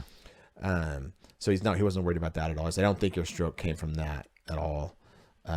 So the options are that it came from the ring they put on my valve, because that can cause blood can get caught in there. Sometimes that could cause a clot, but aspirin should take care of that. But I wasn't taking aspirin. I should have been, but I wasn't. That was my fault. And then, or I thought aspirin was bad. Like you get these, Advil with no aspirin, like all of a sudden aspirin's good again. yeah, like supposedly I'm going to be taking one 81 milligram chewable tablet of aspirin for the rest of my life. Until they discover the aspirin kills you again. Yeah. It's like, in 10 years we'll be eating like Farmer John's corn-fed pork like we were eating in the 80s. Well, I told him today, I said, when my dad was 80, he was taking like 25 pills a day and his quality of life was awful, And he was like, well, I know a lot of guys who are 80 who who have good quality of life because they take 25 pills a day. And I'm just kind of like, yeah, I'm not a big believer in medication or whatever. And I've had problems with my legs for the last 6 weeks. Have I told you about this? Yeah, when you try to sleep, your leg like cramps up or something. Yeah, they're just like aching like the entire time when I go to bed. And so he told me today to stop the Lipitor, which is the cholesterol medication that I'm on, even though I don't have super high cholesterol, but it's just a normal thing they put people on, and I'm kind of like, of course it is, because if the statin pharmaceutical companies can get you to believe that you should put somebody on that when they have a stroke, how many more thousands of customers do they just make, So anyway, he's like, take stop taking that for the next 4 months. See how your legs feel, or 4 weeks, see how your legs feel, and then start taking it again and see if they go bad again. Because it's been like pretty awful, pretty brutal. Dude, getting old, man. Sucks. Yeah, and then Vegas. I was in Vegas. Vicky took me there for my birthday this last weekend, and had some friends. I was invited. There were some friends. The friends that cared about me were there, and surprising me for my birthday. And I drank. I do care about you. However, the idea of spending thousands of dollars so that I could go to a casino did not appeal to me at all. Yeah, I know. I wish you were there though. It would have been fun. It would have been. Yeah, the first night, and it's probably the most I have drunk since the stroke was on the first night in Vegas. I didn't drink it all the second day. But when I went to the room later that night at 2 a.m. or whatever, my chest was hurting so bad every time I breathed that I like could barely, like I was just dying. I'm like, oh my God, this hurts so bad. But I knew it wasn't heart related because it happened when I breathed. Am I saying that right? When I breathed? Mm-hmm. Anyway, so I don't know if that's like some kind of reaction between the alcohol and the medication or what. I just feel like that's why I want to figure this diet thing out. Yeah. Speaking of diet and eating pigs, what did you think of the movie Babe? You watched the movie Babe. I want to know your honest thoughts about it. I did. I finally watched Babe. How many years have you been trying to get me to watch this movie? I mean, years, for a few years, since we've been doing the podcast, right? At least. Yeah, easily. I mean, I watched this movie when my kids were kids, and they're in their 20s now, and I loved it because it deals with racism and bigotry and like being rude to people and purpose in life and all this stuff. Like it has a lot of deep meanings in it. Yeah. And it's pretty funny. Mm-hmm. And if you were to watch it again, I bet you would catch so much more of the humor because it's a really funny movie. What do you think though? Yeah, it was good. I mean, like, it's not the kind of movie I'd want to watch more than once. Yeah. I generally hate talking animal movies of any kind. Yeah. I do like James Cromwell a lot, you know. Captain whatever. What was his name in LA Confidential? Dudley. Dudley Do Right. I'm pretty sure that was it. Rollo Tomasi. Yeah. No, what I liked about it was if there's I was talking to my kids because it was Christmas Eve and my kids were here. I want to know what they thought of it too. They liked it, you know? Yeah. I think they take a lot of their cues from me. Yeah. Especially Ainsley. Yeah. Because they were skeptical probably from you. Well, my children are skeptics just by nature because of me. Yeah. You know, so they'll go into something like they went into the Rise of Skywalker going like, oh my God, it's going to be so lame. Yeah. You know, they could only get that from you. Well, yeah. And so we were talking about it on the way home and like there's no 13-year-old in the world that is like, the next Star Wars movie is going to be so lame. Unless their father is telling them that. Right. The bit that like I appreciated was when the pig is trying to learn how to herd the sheep. Mm-hmm. And the other sheepdogs are saying you got to just like browbeat them and insult them and make them afraid and threaten them to get them to bend them to your will. Yeah. Whereas Babe the pig was like, I don't want to do that. I just want to be like really like polite and be like, hey, if you guys could like get to this pen, it'd be awesome for me, you know. And any way you guys could make that happen, you know. And so we had a conversation on the way home about. I kind of you know connected it to the gospel, the whole law gospel idea in the Bible about how like there was a time when God motivated his people through threat and fear and promise and reward. Jesus is like punishment. Babe is Jesus. Yeah, whereas like you know the time you know there was a eschatological you know shift in the way God deals with his people under the new covenant where he doesn't motivate them by fear anymore. And that corresponds to a lot of like, you know, contemporary psychology about how people don't change as a result of shame. Mm-hmm. Like shaming somebody. And this is what I think about a lot when I watch like Bill Burr. I've been watching a lot of Bill Burr lately. I I've watched like a bunch of his Netflix specials, and he talks a lot about, and so does Bill Maher. I heard he was in The Mandalorian. Yeah, he was. That's the last episode I saw, actually. Okay. I haven't finished it. But, both Bill Burr and Bill Maher have talked about fat shaming people. Like, we should shame them. They're fat. It's unhealthy. It's bad. They should be shamed. But a lot of, like, contemporary psychology will tell you that, like, people don't change their behavior as a result of shame. Right. Shame doesn't work. It doesn't work, to get people to do what you want. There are other more positive motivating factors that will produce a change in somebody beyond just threat and fear and guilt and shame and all that. Yeah. And that was a big theme in the movie, he's trying to he's trying to herd the sheep, but he's trying to do it out of love. Like, and using respect and kindness. Yeah. And all that. So we had a good conversation about it afterward, So, did you like it? Yeah, I don't liked it. expect you to. I never expected you to walk over the movie and go, "Oh my god, that's one of my favorite movies." I wouldn't do that either. But it's to me like the selection of movies that you have to watch with your kids, especially when they're younger, is so limited as far as like being good quality. It's basically Toy Story, the Toy Story franchise, and that's it. Well, Toy Story, Despicable Me, those are all good. I like The all Emperor's those. New Groove. I never saw that one. I loved that one, and Babe. Those were the two movies. Our kids are very different ages, so we have different The Emperor's New Groove and Babe were two stories that I could watch over and over with my kids and enjoy them. And so, yeah, I never thought you're going to be like, this is going to be my top 5 movies. But I wanted you to go like, yeah, I'm glad I watched it. It was a good movie. It was a good movie. And my kids liked it. For sure. You could see how it could be Best Picture in 1995. From if you rewatch it, the music is great. The script is great. The special effects are like complement the story. Here's if I'm going to push back on anything, Yeah. where the fuck do they live? Yeah, It's totally. It's Christmas time, and yet it's sunny and the sun's straight up in the sky, and yet the story is telling me it's Christmas, but there's no clouds. So clearly you shot it somewhere in California where it was cheap to shoot it, where the weather is like that. But you're obviously not in California because California doesn't have some like sheepdog fucking exhibit culture. So it was a bit like, okay, you obviously cheated. But Well, it's supposed to be fairy tale-ish. Sure. The animals are talking to each other. Sure. So you can't really, ask Right. where was the shot. I don't think this is a real place. Yeah, but it's like if you're going to win Best Picture, then, if it's going to be Christmas time and it's a farming community, then you probably need to have some snow. Yeah. But you don't have any snow because it wasn't in the budget. I get it. Did you like the mice? I love the mice. Blue moon. I love the mice. But it was like, to be fair,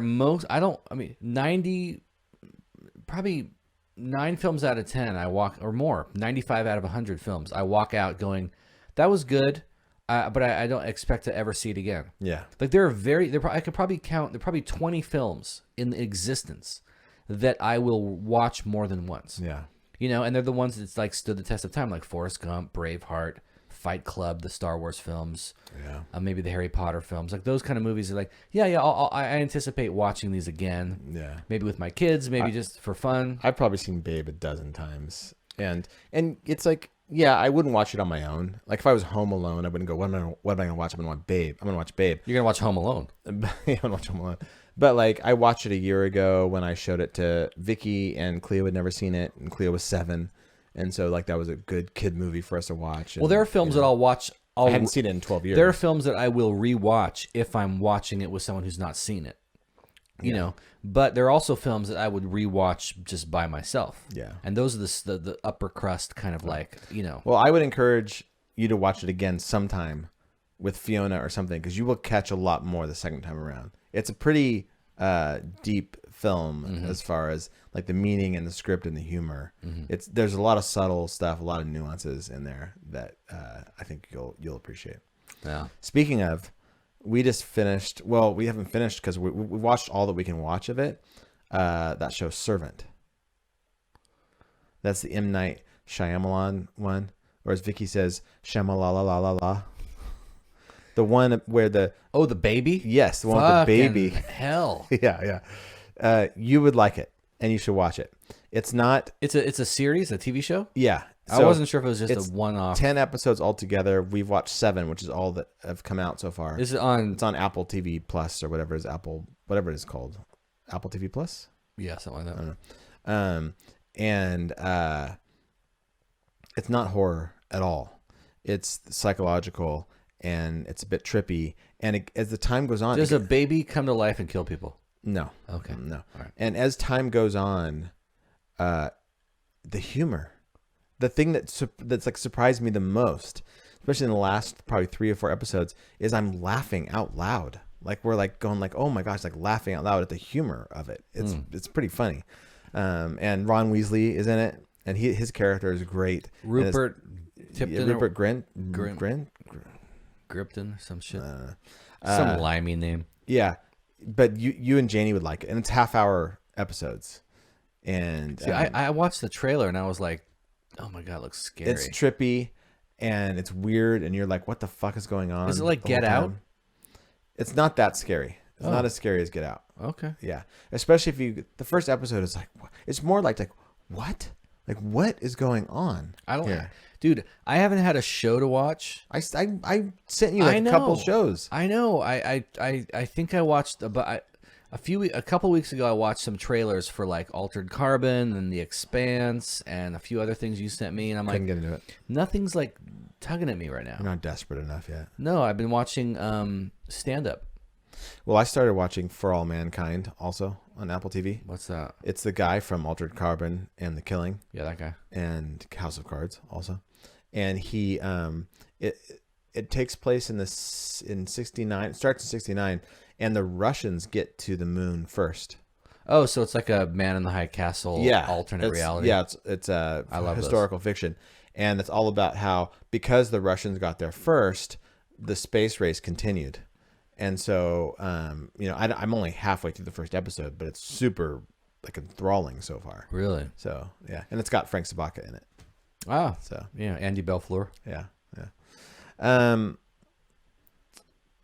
Speaking of, the main subject I have for the rest of this episode is Star Wars: The Rise of Skywalker. Oh, okay. Yeah.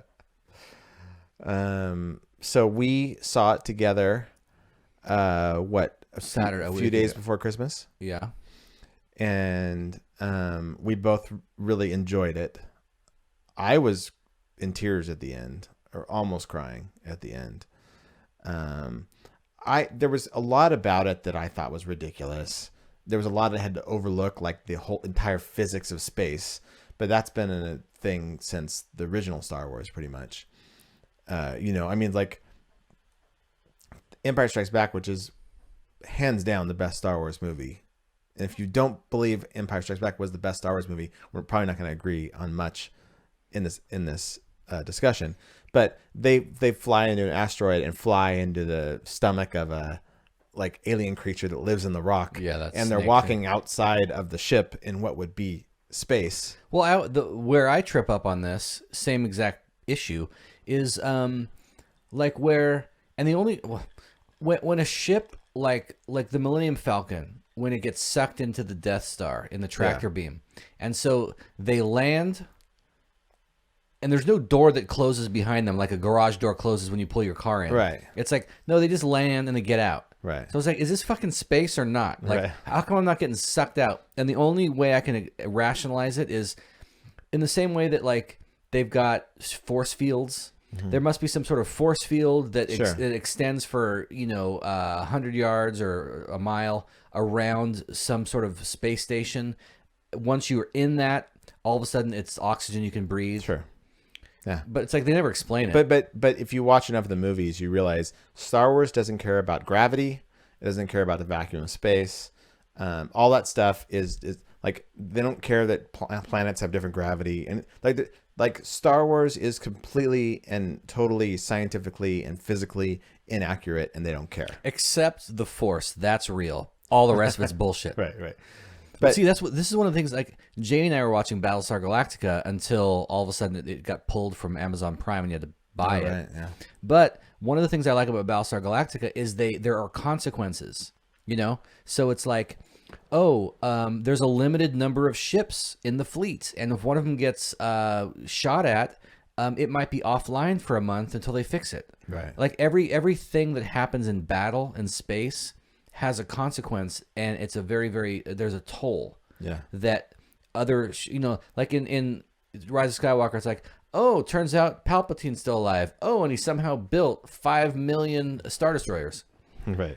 Where it's like in Battlestar Galactica, it's like there's a finitude Right. to it all, where it's like there's a limited number of us left in existence, human beings, and they deal with things like abortion.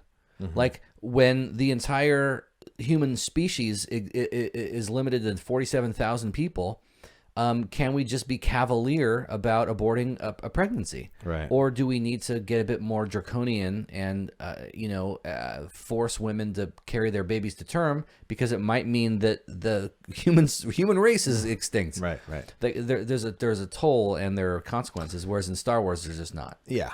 And Star Wars has always been more about the 1940s or 50s Raiders of the Lost Ark type of serial cliffhanger where we're telling a story and we don't care about the details about, like, if Luke falls 10,000 feet and gets sucked into a thing, he just lands like it's a slide. Yeah. And then he's hanging on these antenna, the by his gravity thing- knees, and he's in a cloud city which somehow has atmosphere. It's like, it's all just that stuff you have to completely See, I never accept. even thought about the gravity issue. Yeah. Like, you're on the forest moon of Endor in Return of the Jedi, which is it's not Endor. You're on a moon of Endor. Yeah. But somehow gravity works the exact same as though you're on the Earth 93 million miles away from the sun. Right.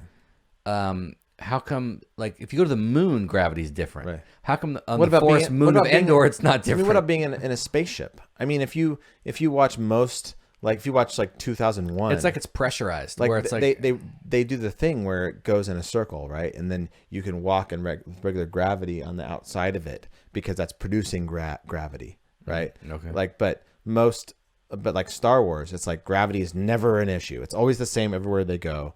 So there's a lot about stories that Star Wars, from the very beginning, you accept as, okay, I'm going to ignore that. Because if you're in an airplane, and the airplane turns upside down, like I'm talking about commercial aircraft, At 35,000 feet. will everything just fall? Yes. To the Yes. what is yeah, now just the like floor. just like if you take a pen and you drop it on the floor in an airplane, it will drop to the floor. Yeah. If you go upside, if you are inverted, Yeah. you will your pen will fall up to the ceiling. But in Star Wars, they'll be like Rey will be flying in Force Awakens the Falcon on Jakku.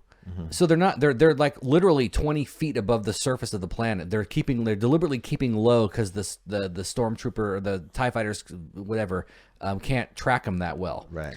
So it's like they're not like up in space where there's like different rules, and they're just like back and forth, upside down, inverted, doing dude. loop-de-loops. Yeah. And like somehow, I mean, there is that scene where BB-8 is, keeps falling, and he has to like shoot those like Yeah. grappling hook works, things to yeah. keep him steady. But everything else, like how come people aren't just like flipping out and barfing? When we watched, because we watched all the movies leading up to The Rise of Skywalker, the last movie, and when we watched The Force Awakens, which I like, a couple weeks ago, there's the scene where they're on that one planet where Maz Kanata lives, and the TIE fighters and the X-Wings are flying together, and I just said to her, yeah, the G-forces that he just pulled would have killed him right there.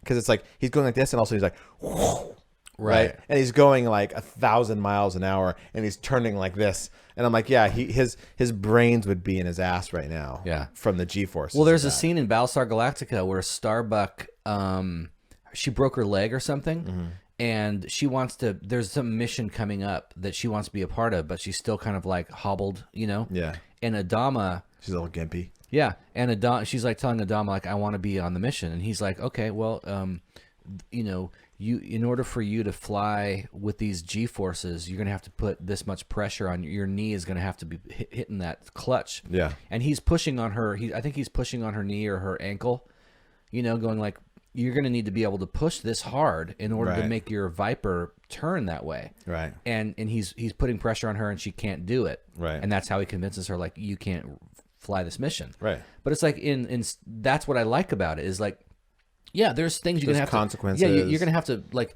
you're gonna have to hold that throttle and like, you have to muscle mass To not be able pass to, out. Yeah. Yeah. Whereas in Star Wars, it's kind of like it's just childish in that way. Yeah, and in the original Star Wars, it wasn't as bad because of special effects, right? So the special effects had these X-wings and Millennium Falcons and TIE fighters flying on strings, so they had to be able to somewhat simulate what could be done in real life. As soon as they were able to manufacture an X-wing with CGI, suddenly the X-wing could go, Yeah. just go like They that. can make a right angle turn. Yeah. At light But you couldn't speed. do that when you're hanging on strings, Right. So there was a little more realism to it Yeah. back there, not inadvertently, because there were other ways in which Star Wars just said, we don't care about this physics of space at all. Anyway, okay. So I accept that with Star Wars, with some things. I accept it with gravity. I accept it with space. We're not worried about the vacuum of space or whatever. Yeah, Tatooine has 2 suns. Okay, I Yeah. guess. How come? But there's never 2 shadows when you're walking around. Right. Whatever. But people who liked The Rise of Skywalker, the ninth episode and movie in the Skywalker and last final episode of the Skywalker saga, people who liked it seem to dislike, for the most part, the Last Jedi, which was the 8th movie before it, Yeah. and vice versa. I was listening to a podcast recently. It's not even a Star. It's a progressive kind of anarchist podcast. Well, we're not a Star Wars podcast, but Right. we're gonna spend a half episode on it. But the hosts were talking about how like they loved The Last Jedi, and they hated The Rise of Skywalker. So I think there's definitely like that's when people bitch about the Rise of Skywalker. My first question is, well, what are the Star Wars films that you like? Right. That'll help me understand where And you're how coming old are from. you? And how much does Star Wars mean to you when you were 4 years old? And was that the original Star Wars or the prequels? Yeah, or was it 2004 when you were 4 years old? Right. In which case, your opinion just doesn't matter. Right. So I've been trying to think about, because we have somebody in the group, Tyler Carrillo. I'm going to say his name correctly because he spells it incorrectly, because you took me to task for saying his name wrong, but he actually spells it wrong, so his family can't find him, and I don't blame him because they probably wouldn't like what they saw. But hey, if the Carrillo family's listening, hey, your son Tyler, he's on Facebook, and you can find him if you misspell his name. He's a real asshole, and you're going to be very ashamed of your own son. We're going to hang out with him in like 3 weeks at Oh, the really? DXP pre-cruise gathering down in Orange County. Cool. Yeah. I like Tyler, but he is a troll. Anyway, he just like this. It's a flaming pile of shit when he talks about the Rise of Skywalker. And so I've been thinking about why was I okay? Why did I allow things in the the Rise of Skywalker, the last movie, that bothered me and drove me insane with The Last Jedi, the 8th movie? Because I hated it. And I rewatched it a week and a half ago, and I was just like, God, I hate this movie. There's parts of it I like, but as a whole, I hate it. If you take out those parts I dislike, it's probably a good hour and a half movie in there that I'd be okay with. And the people who get mad at those of us who hate The Last Jedi, they get mad at us for the wrong reasons.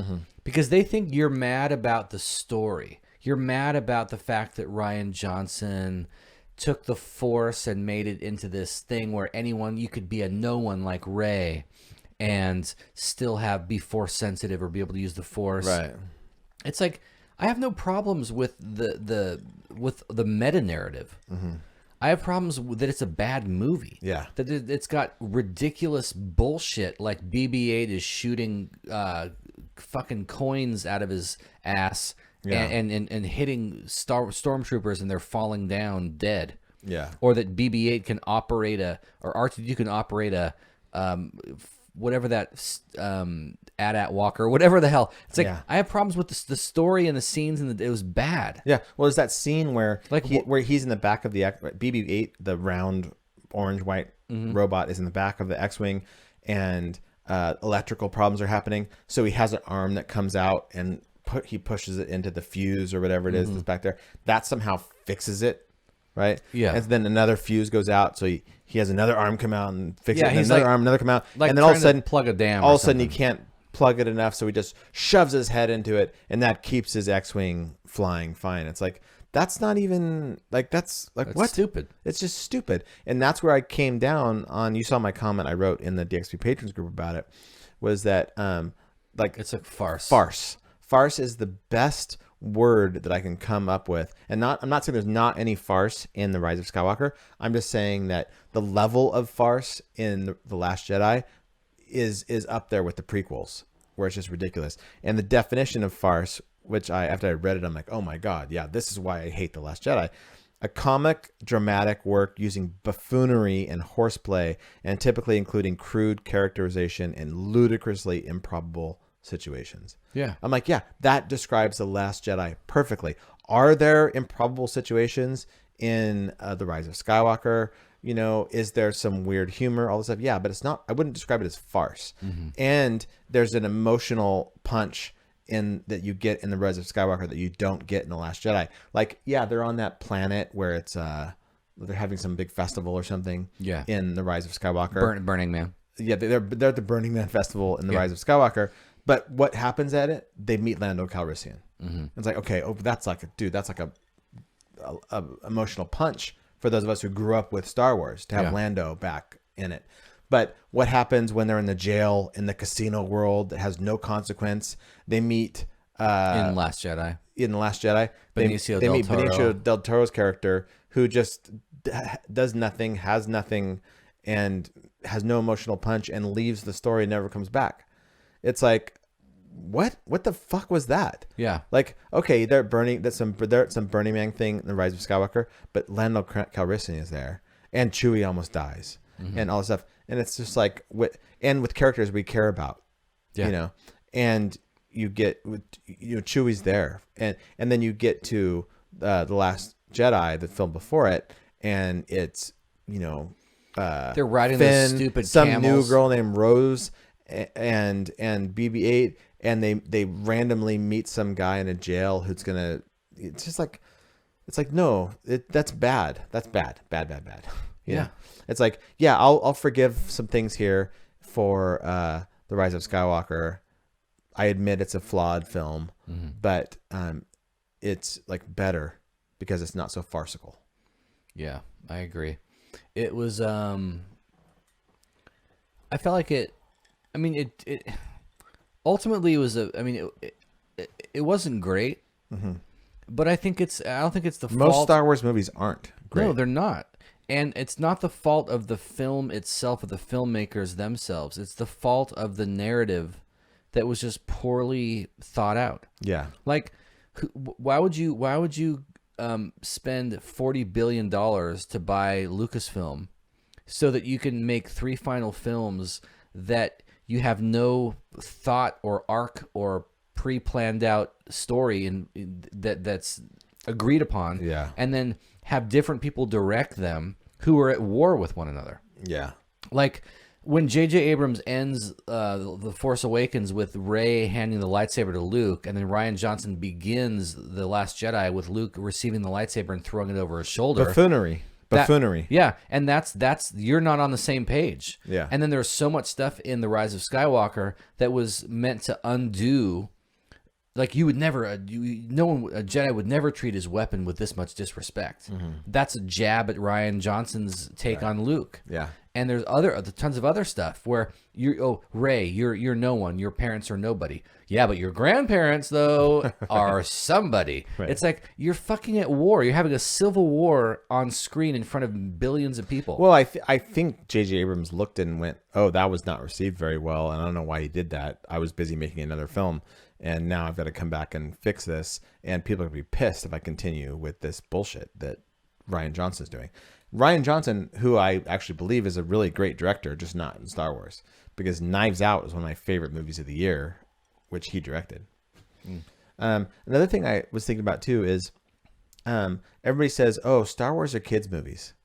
So I agree. All but 2 Star Wars movies are kids movies. And it's not because I saw them when I was a kid.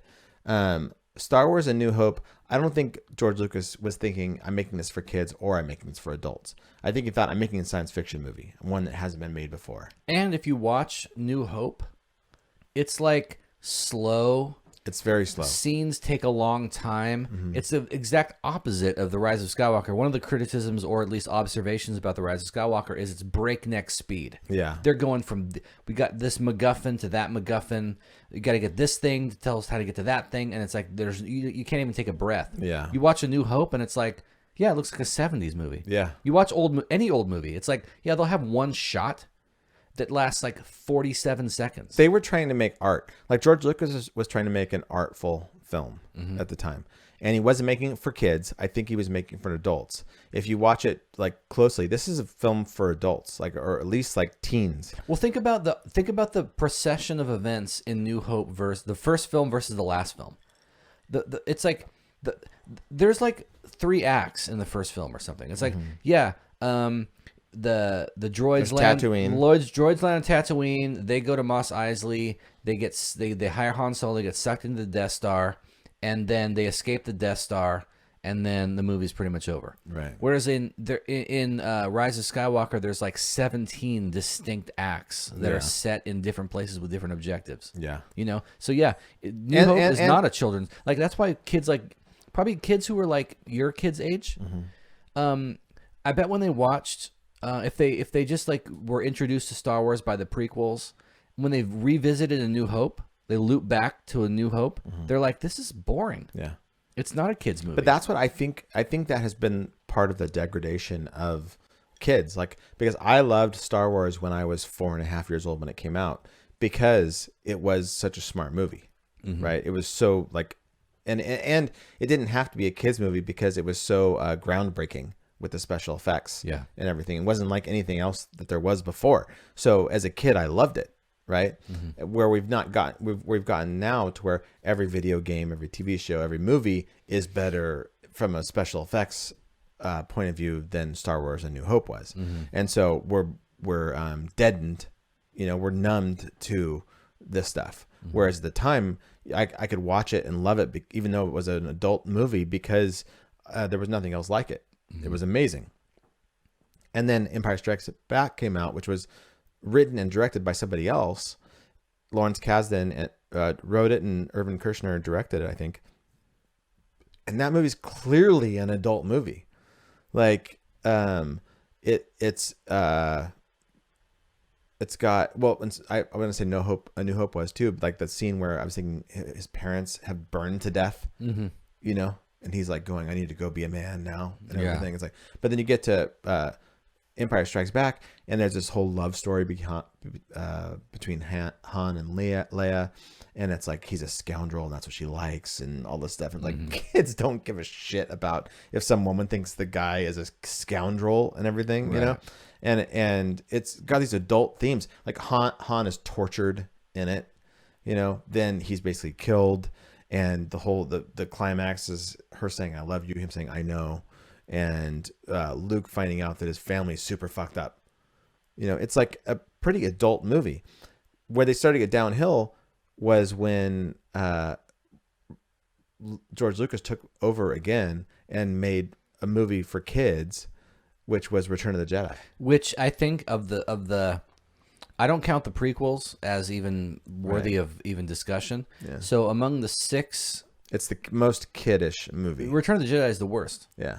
The only redeeming thing about Return of the Jedi is the scene with the Emperor and... Yeah, the last 20 minutes with Luke and the Emperor and Darth Vader. I like... I probably like all 3 of the new films better than Return of the Jedi. I like Return of the Jedi better than The Last Jedi. Really? Yeah.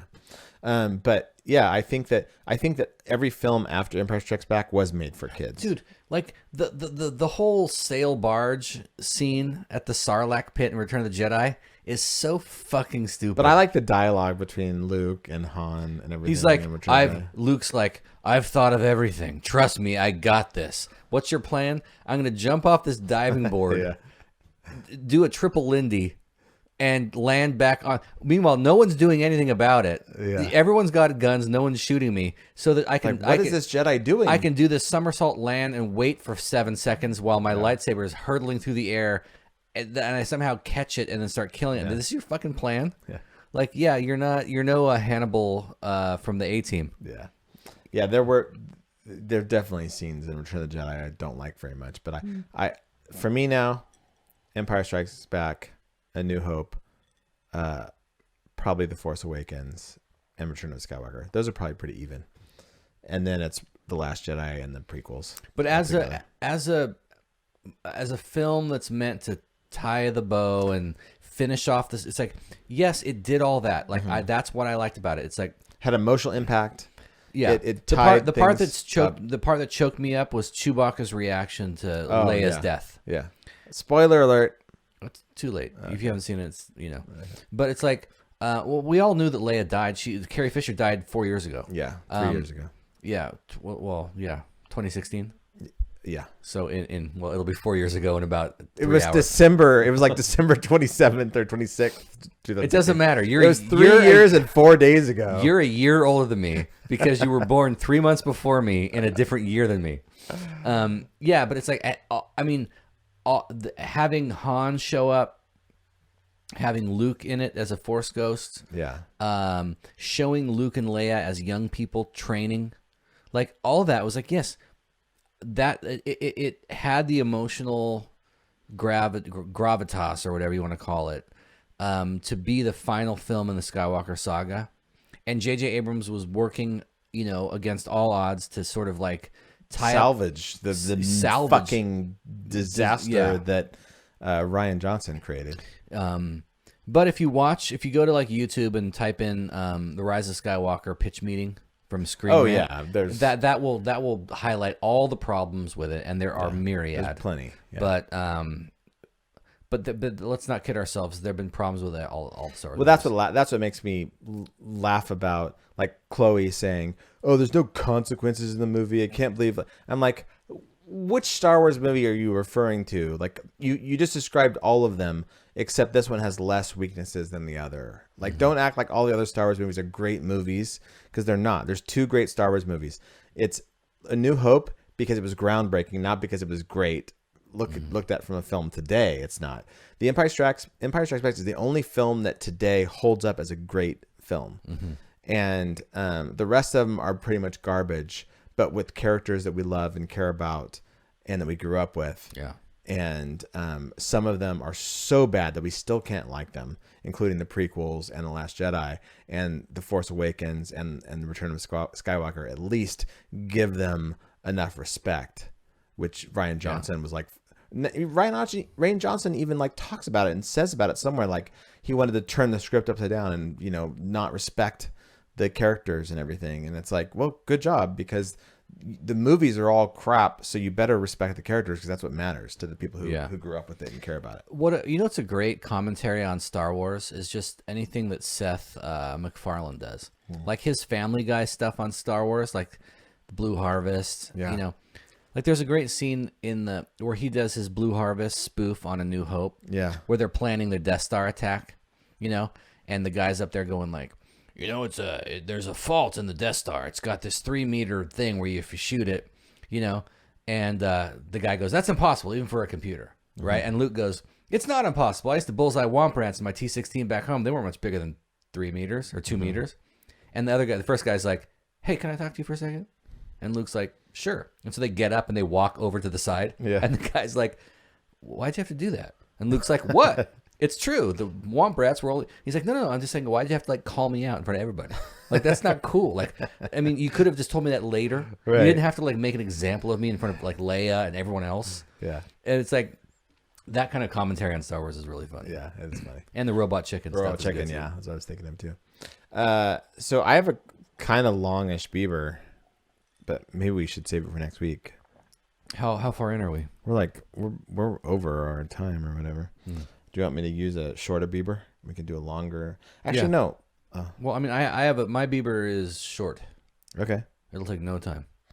All right, let me look and see real quick what my beeper is for this week then.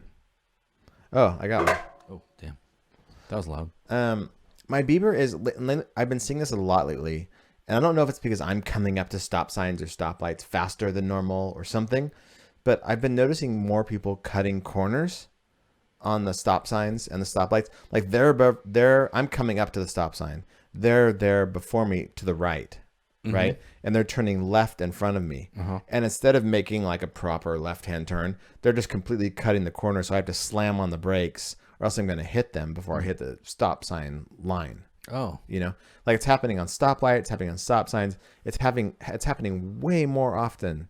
Really? Yeah, lately. And it's like people they're turning left into my lane. But it's like they just don't give a shit. Even though I'm coming up. You're not noticing this? No, I have all kinds of stop sign problems, but this is not one of this them? is not one of them. I got 99 problems, but a bitch ain't one. It's not just stop signs, it's stoplights. It's just like I'm coming up to where I'm going to stop and I can't. I have to slam on the brakes because you can't make a full left turn. You have The to only time I think come about into my this lane to is turn if left. the only time I think about this is if I'm in a left-hand turn lane, Yeah. but the cross traffic has the green light. And so somebody to my right, just like you're describing, is turning left in front of me, but it's like a school bus or a semi. Yeah. I'm always worried. Like That I'll they're stop. going to accidentally. Yeah, I'll stop like 10 feet short of the line because I'm worried they're not going to be able to make that turn. They're going to like just run over my front left tire. Dude, you'll be so proud of me. I got sucked into a vortex of videos today. Oh. But it wasn't on YouTube, it was on Facebook. Okay. And I was I was in the patrons group, and over to the right-hand side it said something like videos of car crashes. It was like a videos of car crashes on YouTube. And I'm like, "Oh, hell yeah." And I clicked on it, and for like 20 minutes I'm just watching car crash after car crash. 20 after minutes? car crash. Yeah, I got sucked in for like a long time. 20 minutes or so. That's not a long time. And one of them was somebody sitting at a left-hand turn lane, right? And then this truck is coming next to them and going to turn right. But they've got like an extra long like cement tube going out the back of their truck. So it's on the truck bed, but then it goes way off of it, right? Right. So when they turn around the lane, the top of the truck bed hits onto the top of the car, which was like a tiny little car. And as they turn, and as the guy presses the gas, the back goes back a little bit, right? So it hits the car, but then it starts to squeeze the hood down. And then as he turns, it just drags the car out into the intersection.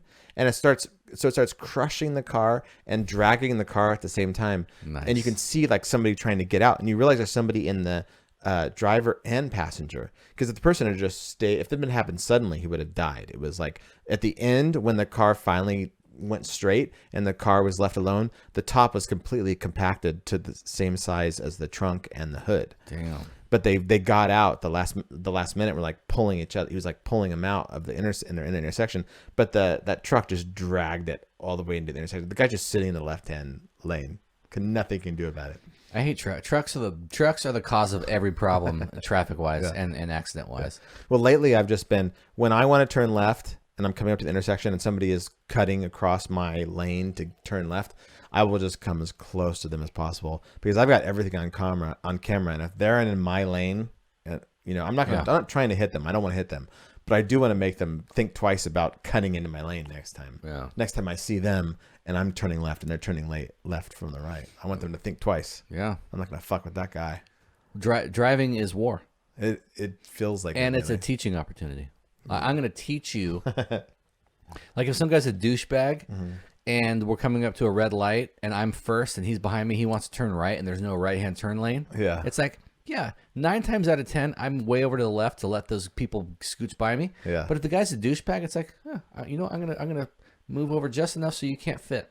So you can think about what you've done. I was getting on to the freeway last night or the night before from like the casino exit, right? Yeah. So your exit coming to my house basically. And I was like had to wait a while to get over, you know. And there were cars going because I want to cross the double white line. Yeah. So I'm just waiting until you're supposed to cross.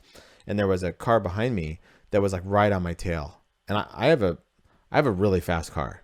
So I'm like, as soon as I'm able, I'm going to get in front of this car and go, But they like cheated and went across the double line and got in my way. So there's a car in front of me in my lane, a car in the middle lane I can't get past, and then this car on the left who's not going faster than me. They just got over faster than me because of the line.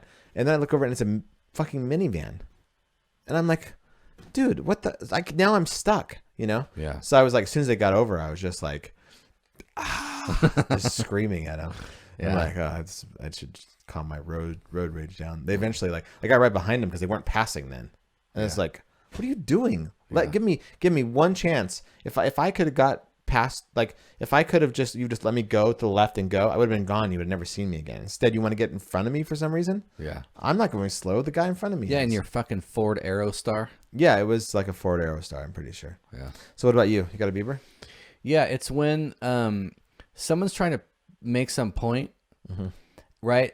Like I hate that. all all tall people, are slow-witted or whatever point they're making, and you point out an exception. Yeah. And you go, well, it's the exception that proves the rule.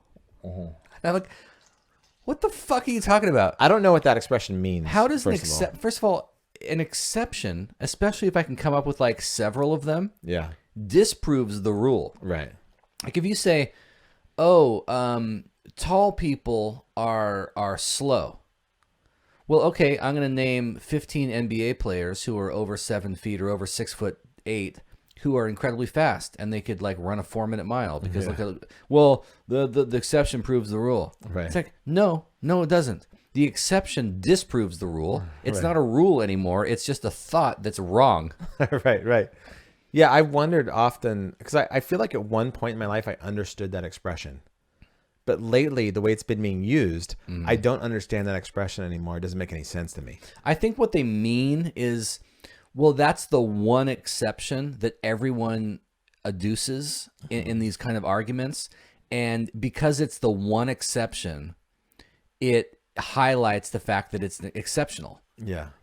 Right. So like if there were a midget who could run 100, A People McNugget. a People McNugget who could run 50 miles an hour, Yeah.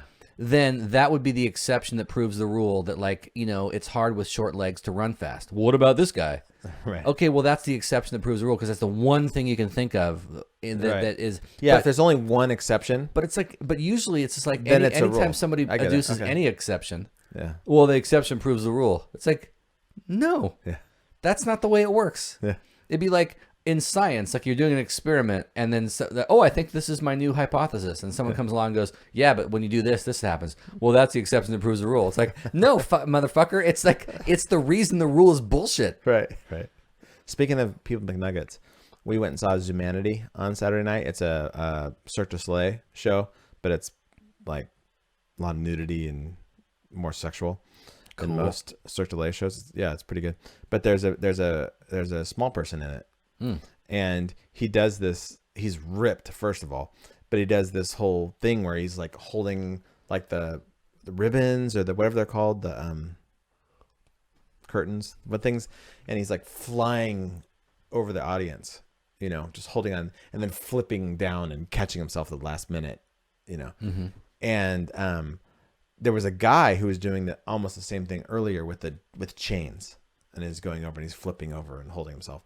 But he was a normal 5'9", 5'10" guy who was ripped doing it.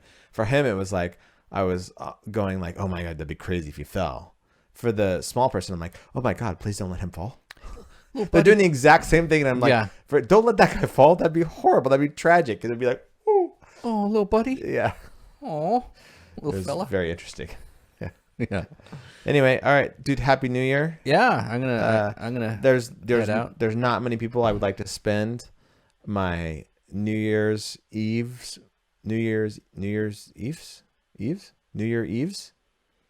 with. Than you. Yeah. So I'm glad you were one of the people. Yeah. Even though we're going our separate ways now. We are. Yeah. Yeah. For reasons which we have zero control over. Because if we had control over this, fuck the women.